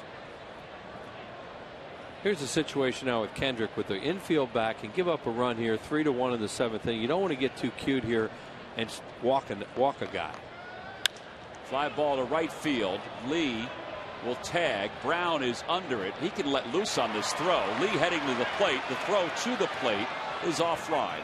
And it's a sacrifice fly. It's a 3-1 ball game. You know, you're going to say, well, Kyle's not a strikeout pitcher, so he can't. But tonight he is a strikeout pitcher. And in my opinion, you really didn't want him thinking there, I got to go get a strikeout now. And then you lose this guy. Instead of the sacrifice fly, you still have a 2-run lead, 2 outs. Nobody on base. Good job. Rob Brantley has been on base twice tonight. He's walked and he has struck out, or excuse me, singled. He looks like he likes to hit, too. They say he's a great prospect. Look how he stands on the plate, too. Fly ball toward left field. Slices back toward Wigginton, and he made the catch. I think he may have lost it in the lights. So Kendrick allows a run. He's through 7. He's allowed 2 hits and 1 run. Time to stretch here in Philadelphia.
Wheels, here you go.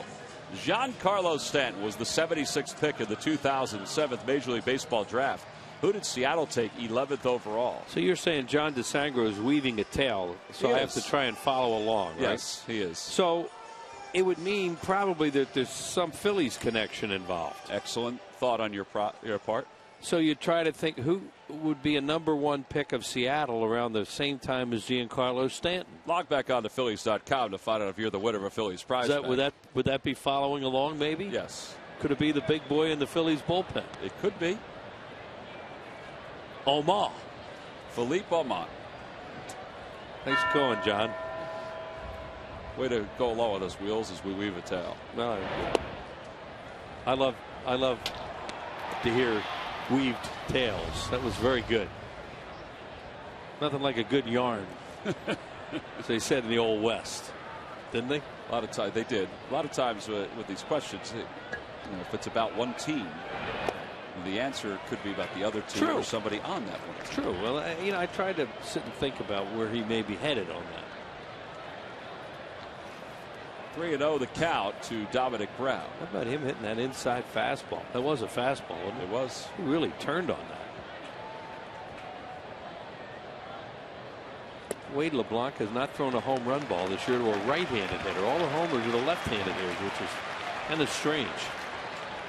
Well, here it is. Take a look at see what kind of pitch it was. Yeah, LeBlanc kept going in and out really well on the hitters, and he tried to sneak one by Brown right there. And that's as good as we've seen him turn on a ball since he's been up here last year and this year. That's it for Dad Jennings. Ozzie Guillen out to the mound. He's going to bring in a right-hander to face Eric Kratz. With nobody out here in the bottom of the 7th inning. Phillies up 3-1. This is an AT&T call to the bullpen at Citizens Bank Park.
With a runner at first base, they decided to go with the right-hander Ryan Webb in his 57th ball game. Excuse me, an ERA of 4.22. He'll face Eric Kratz. No change for the Phillies, of course. And Dominic Brown is on first with nobody out. Phil's trying to get that run back that they gave up in the top of the 7th. And if they decide they want to hit for Kyle Kendrick, they have a lot of left-handed hitters on the bench. Mentioned earlier, Tom, you did that. Charlie talking about maybe using Darren Ruff at some point tonight. Well, he certainly wouldn't do it right on right if he could avoid it. Nate Schierholtz is on the stairs of the dugout. Right. He's one of the many left-handed hitters they have available. Kratz tonight is 0 for 2. He's fly to center, and he's popped to short. There he is.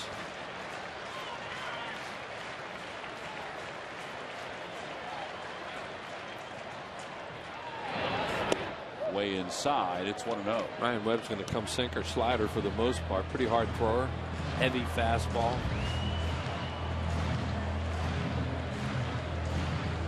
When you're a sinker ball pitcher, the ball really dives a lot and they hit the top of it, and they call it heavy. Catchers will tell you it hurts their hand.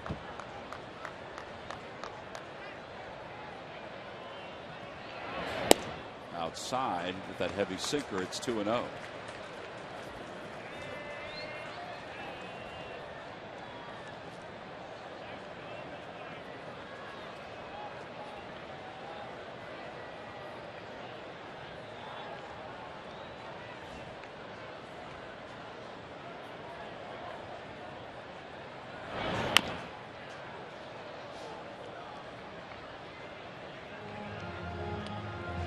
Kratz is trying to break an 0 for 12 slide.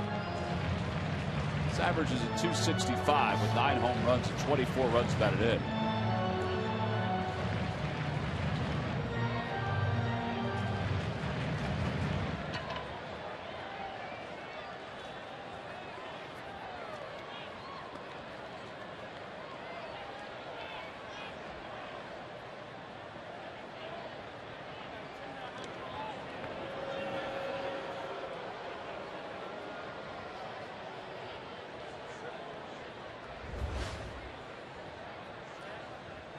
Double play balls for Ryan Webb off that sinker ball.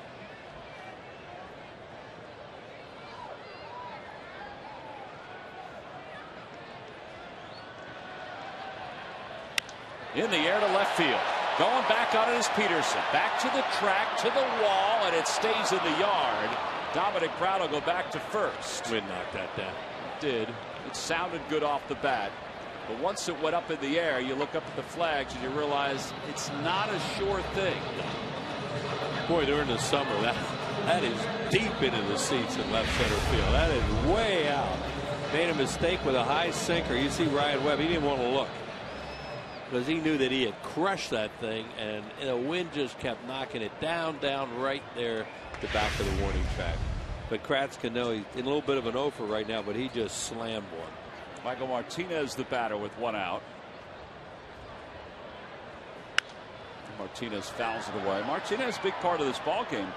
He's scoring on that wild pitch. Brantley was more concerned as to whether it was a strike. Honestly, LeBlanc was more concerned as to whether it was a strike than making sure they can get the guy at the plate. He kept pointing over to first for a check swing, and Michael Martinez, so nobody was at home plate. Great base running.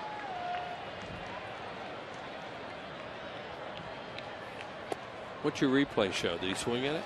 No, he checked in time. I mean, if you go by whether the top of the bat went past the plate or whether he broke his wrists or not, it looked like he checked. Yeah. Some umpires would have called it a swing. And no run then. So that was a big play for the Phillies because then he struck out on the next pitch.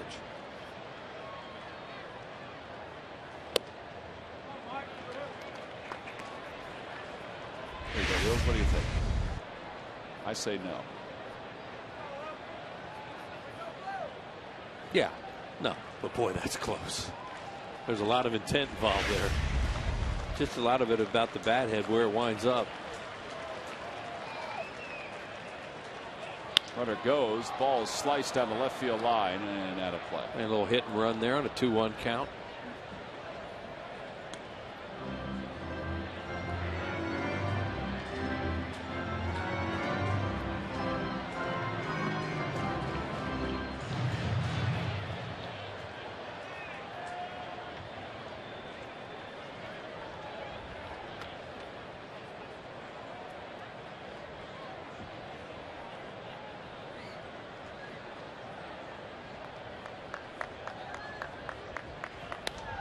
Popped him up right side. Carlos Lee, the first baseman, on the base path. And they call it a fair ball on the catch. With 2 outs, Nate Scherholtz is coming up. It's time for the Major League Notebook. All right, thank you very much, T-Mac. Brought to you by Gwinnett Mercy College. Mark Teixeira and his strained left calf are out of action for 10 to 14 days. An MRI today showing the Yanks first baseman have a grade 1 strain. He's going to be reevaluated each week now before the end of the season. And the Orioles, while they have their own problems, they have lost their right fielder for the remainder of the season. Nick Markakis has a broken thumb. He broke that when he got hit by a pitch by CC Sabathia earlier in the week. So he is out for at least 6 weeks, which even if the Orioles make the postseason, will probably put him out for the rest of the season. Very unfortunate for him and for a team, guys, who simply won't go away in the Baltimore Orioles. But he was a big part of that at the top of their lineup and having a terrific season, guys. Yeah, he was out when the Phillies played them this year. He was out with an injury. And, you know, they beat the Phillies that weekend. They really missed. I just wonder, is Murph going to jump behind those kids now?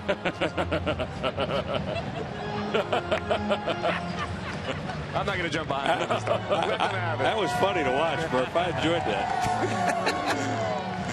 We'll just see how limber he is. Yeah, that's right. You know, that's a once-in-a-lifetime bit. That was good. You know, we did have some fun. Yeah. I think I scared the heck out of that guy. Oh, I think he did too. I think he's still shaking a little bit. 2 outs for Scherholtz, the pinch hitter. And Scherholtz loops that one to shallow center. Reyes is out there. They'll put it away. Inning comes to a close. No runs, no hits. 1 man left. 7 in the books. We go to the 8th inning. The bullpen. Oh, the bullpen will be charged with getting 6 outs for the Phils.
Talk to us today about how we can help guide you to the loan that's right for you. Buy WB Mason. You can't go wrong when you buy right. And buy Dodge. Visit Dodge.com or your local dealer today.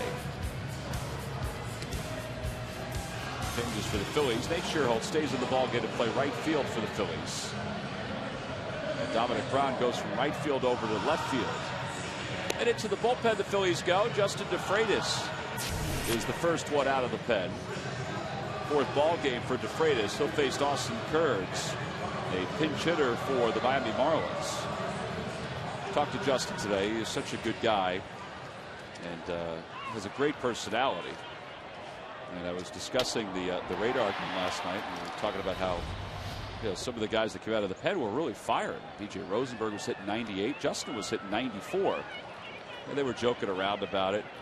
But Justin did say that all the guys just seem to be feeling more comfortable with each passing outing. I guess you would expect that, but you know, these guys are still limited in their experience at the big league level. Yeah, they brought some bullets out of that bullpen yesterday and a lot of strikeouts. Oh, it won the count to Kearns, a 248 hitter.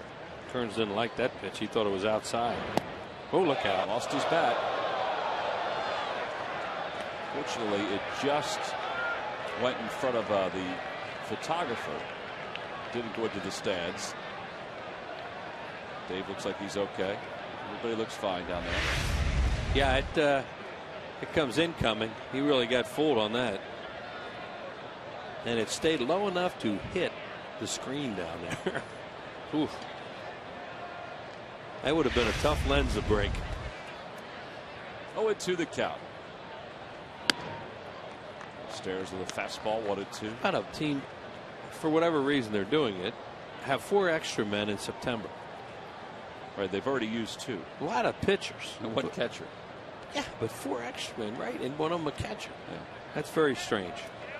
Because when you add players, usually it's on both ways. Extra men and, position players and pitchers. Yeah, and we said it before. Ozzie Guillen said, well, the guys that I want to see are here. Yeah. Sometimes it's cost. But exactly. And it just really limits moves that he has. They don't want to bring guys up and start a clock on them on their major league service. Here's the 2-2 pitch. And a call. Strike 3. 94 on the inside part of the plate. There you have it, Wheels. Another strikeout for the bullpen. Yep. That has really been a big factor, Tom. We've been talking about it a lot lately, that there have been successful coming out of the bullpen getting outs, but many of them on strikeouts. We've seen it against the Phillies for years. Team brings strikeouts out of the bullpen 7th, 8th, and 9th inning, and nothing happens. Now Peterson, who's 0 for 3. He's grounded out 3 times.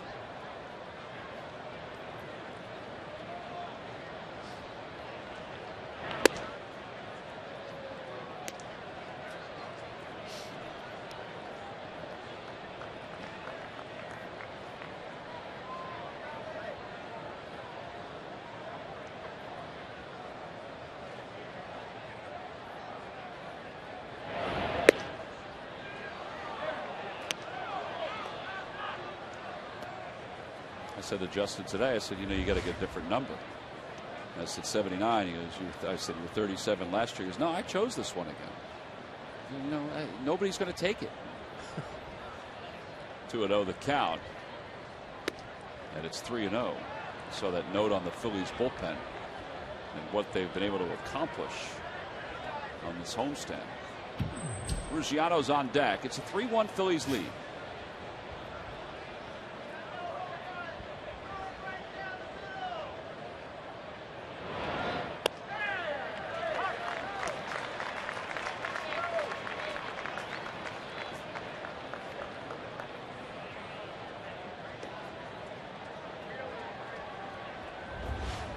Cincinnati has tied up Pittsburgh at 3. Deanna Navarro had a 2-run double that tied it at 3 in the bottom of the 7th inning. Line drive base hit for Peterson, the first hit of the night for the Marlins leadoff hitter.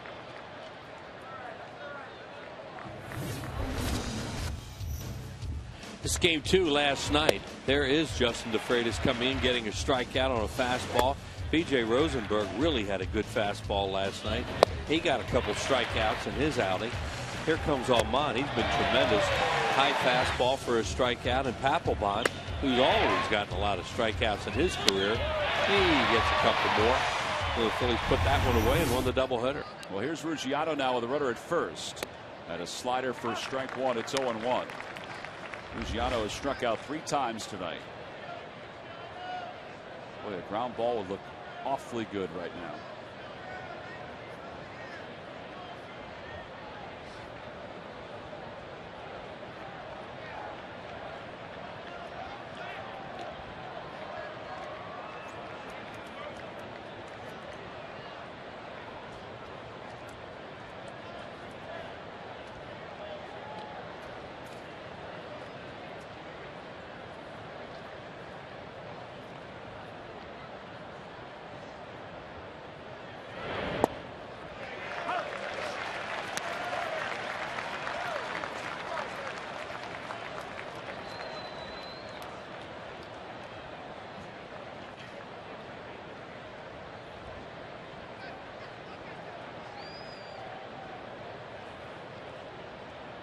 To the count.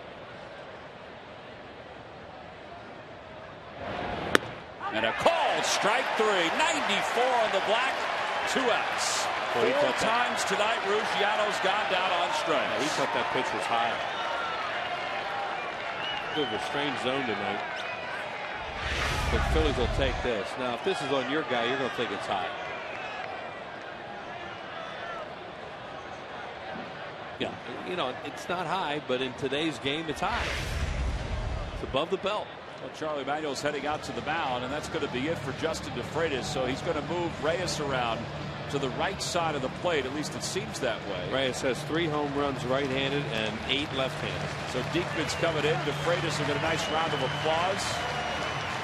Phillies up by 2. 2 outs here at the top of the 8th inning.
To all fans coming to Wednesday's ball game against the Miami Marlins. Tickets are available at Phillies.com. It's the final Citizens Bank Business Person Special of the 2012 regular season. Order your tickets now at Phillies.com. Stop by the box office. Maybe taking tomorrow's game, which features Roy Halladay. Wednesday's game features Cliff Lee against Josh Johnson. Well, here the Phillies have a 3-1 lead in the top of the 8th. Charlie Manuel decides to go to Jake Diekman to face Jose Reyes with a runner at first. Diekman 1-1, a 4.50 ERA. Reyes is hitless in 2 at-bats tonight. And he hits the first pitch foul off to the right. It's 0-1. Right now, the Reyes is the tying run in a 3-1 game. That's probably is their logic in this is that they want to stay away from the side where he had the most power, where he could tie the game that way. If he gets on base, then you have Stanton and Lindblom is up for him. There's Stanton. Boy, what a big out Kyle Kendrick got on him tonight. Center field. John Mayberry's out there. Diekman throws 2 pitches, and the 8th inning comes to a close. No runs, 1 hit, 1 man left. A couple more strikeouts for the Phillies bullpen. We go to the bottom of the 8th. Jimmy Rollins will lead it off.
final Hatfield Dollar Dog Night here at the ballpark as the Phillies take on the Miami Marlins.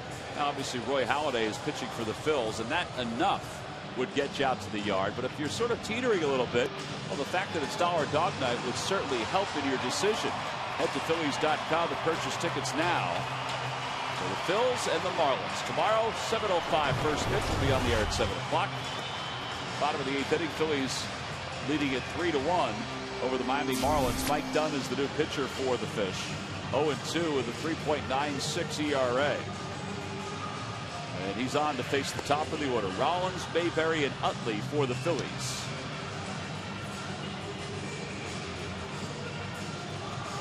And we look out to the bullpen, talking about is Jonathan Papelbon available? Well, probably not, because they have Bastardo up. Antonio Bastardo warming up to start to pitch the 9th inning, it would appear.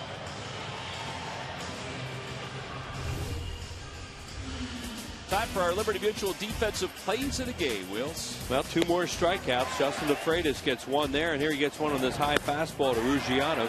That's a nice job of just moving a little bit and framing it there by Eric Kratz, and got the pitch. Responsibility, what's your policy? Best Bastardo. Best defense out of the bullpen is a strikeout.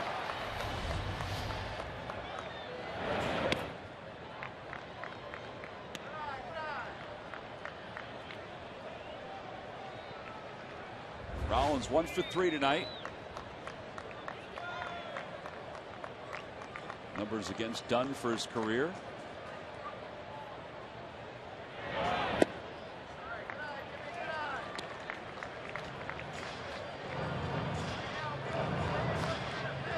The other teams that are battling for the wild card are tied right now. Pittsburgh and Cincinnati are tied at 3 in the 8th. Atlanta and Milwaukee are scoreless in the 5th. And then the Cardinals will face the Padres. That game will get underway in about a half hour out in San Diego. Rockies are back at it already. They had to go all the way back to Denver, and they're winning 3-1 in the 3rd. That'd be a short night. Alex White is on the mound for the Rockies. Ryan Vogelsong pitching for the Giants. 3-1 the count to Rollins.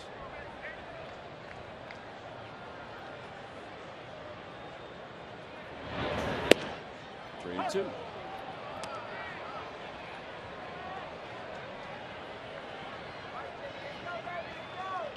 There's Mayberry.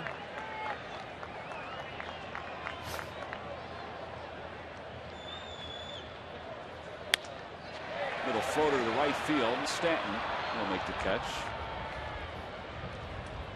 I don't know if he saw that right away, the way he was reacting, the way he was coming in. Well, what he did right there, Tom, especially was I think he played Jimmy shallow on his offside there. So as a result, when the ball's flared, even if he can't see it or misjudge a little bit, he still can come in and make the play before it drops in front of him. Because you figure he's not going to hit the ball over your head right-handed. If he does, that's the old tip your cap. Mayberry's 1 for 3.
Two and 1 the count to Mayberry. Mayberry singled his last time up, was forced at second, struck out in the 4th, and hit into a double play in the 1st.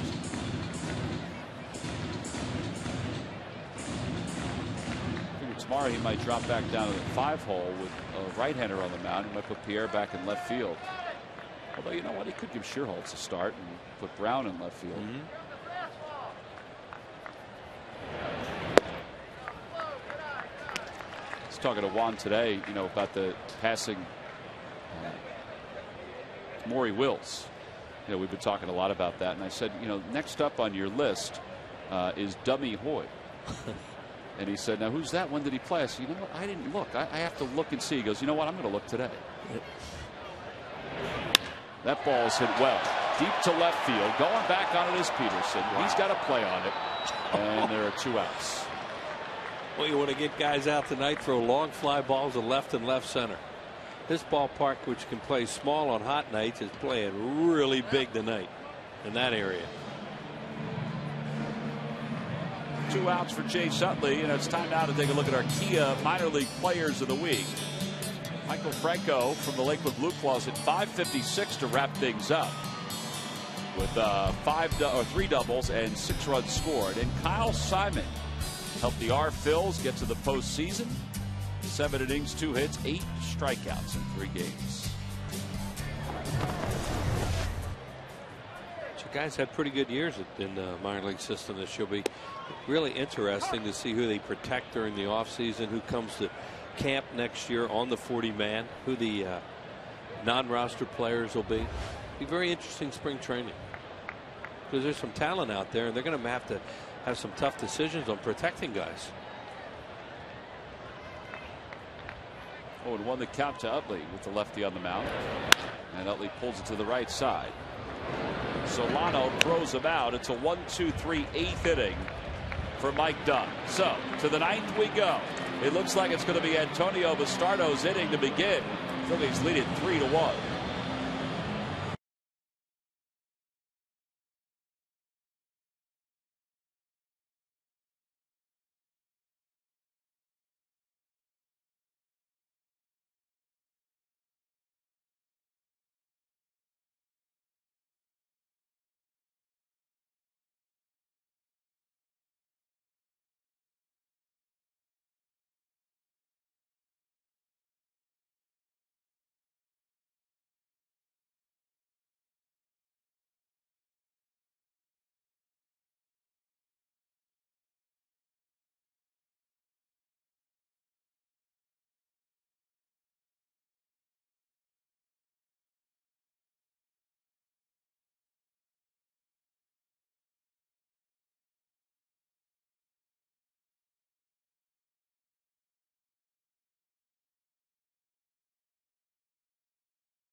Featuring Ricky Vitalico. It's also presented by Cure Auto Insurance.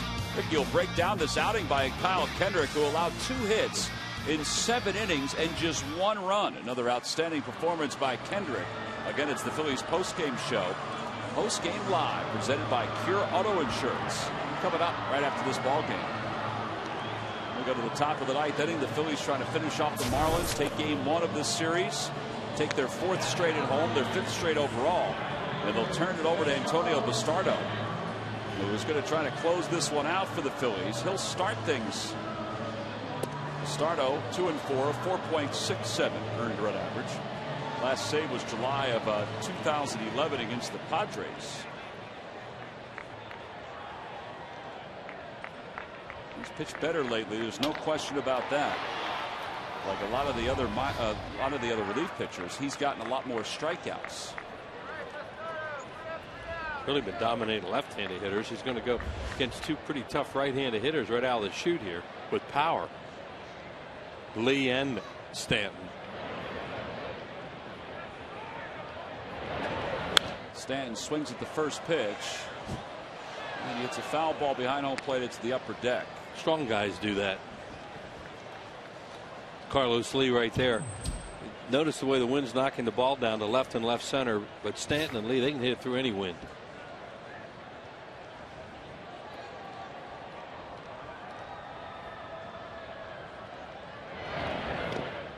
Slider, and it's 1 ball and 1 strike.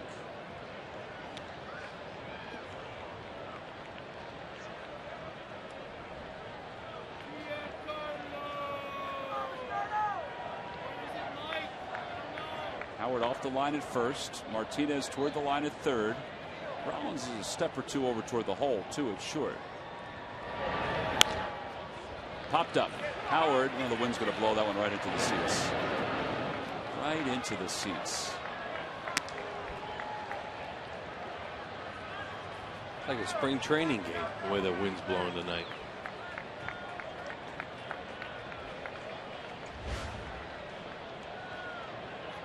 Look at that. You mentioned strikeouts, Tom. 20 out of 29.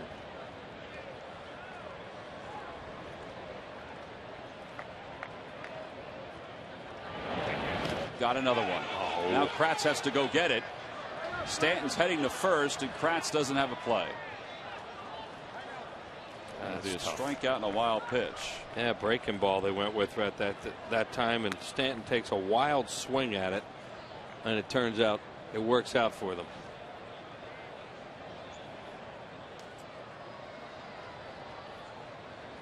That means the tying run is coming to the plate here at the top of the 9th. Here's that breaking ball. It threw him a lot of fastballs, hard breaking ball, bounces up there right off the heel of the glove, it looked like, and then it took a big hop, went back to the screen. Lee breaks his bat. That should be 2. Martinez to second for 1. An easy 5-4-3 double play. Pieces of the bat were rolling all around Michael Martinez. He was able to discard that, find the ball, make a clean throw, and just like that, the Phillies are an out away from closing out this ball game. Yeah, they're on the line, of course, with him coming up, and the ball was hit down the line. That's a heck of a pivot, too, by Chase Utley, because this big guy is on him trying to break this up. There's the bat, shatters. Now, Lee, you're going to get him unless the runner gets Utley. Look, watch Stanton coming in here. That is a train coming at you. Great job by Utley to avoid him, and he looks back at Stanton. A real clean play, a great athlete who had he's coming hard at him there. That was a heck of a play by Utley. 2 outs. The batter Greg Dobbs, who's hitting .324 on the against left-handers this year. He's 0 for 3 overall tonight. And the first pitch is in there, first strike. There's never a doubt it was a double play if Utley could get away from Stanton. That was the big if. Little hop, skip, and a jump right over Giancarlo Stanton. Wonder what that sounded like coming at you. Like Bull traveling in for a fly ball. It had to be loud.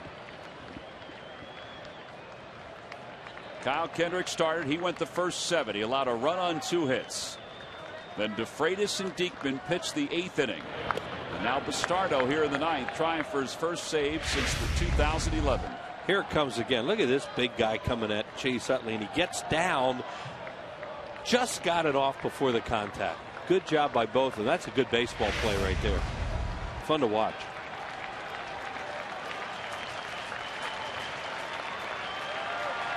Now the 1-1 pitch coming to Dobbs. 1-2 the count. He fouls it away. 41,505. Some have left, most have stayed. The Phillies try to win their 5th straight game. A win would move them within 5.5 for the wild card, the 2nd wild card. And then they would just have to sit and wait to see what happens tonight in San Diego.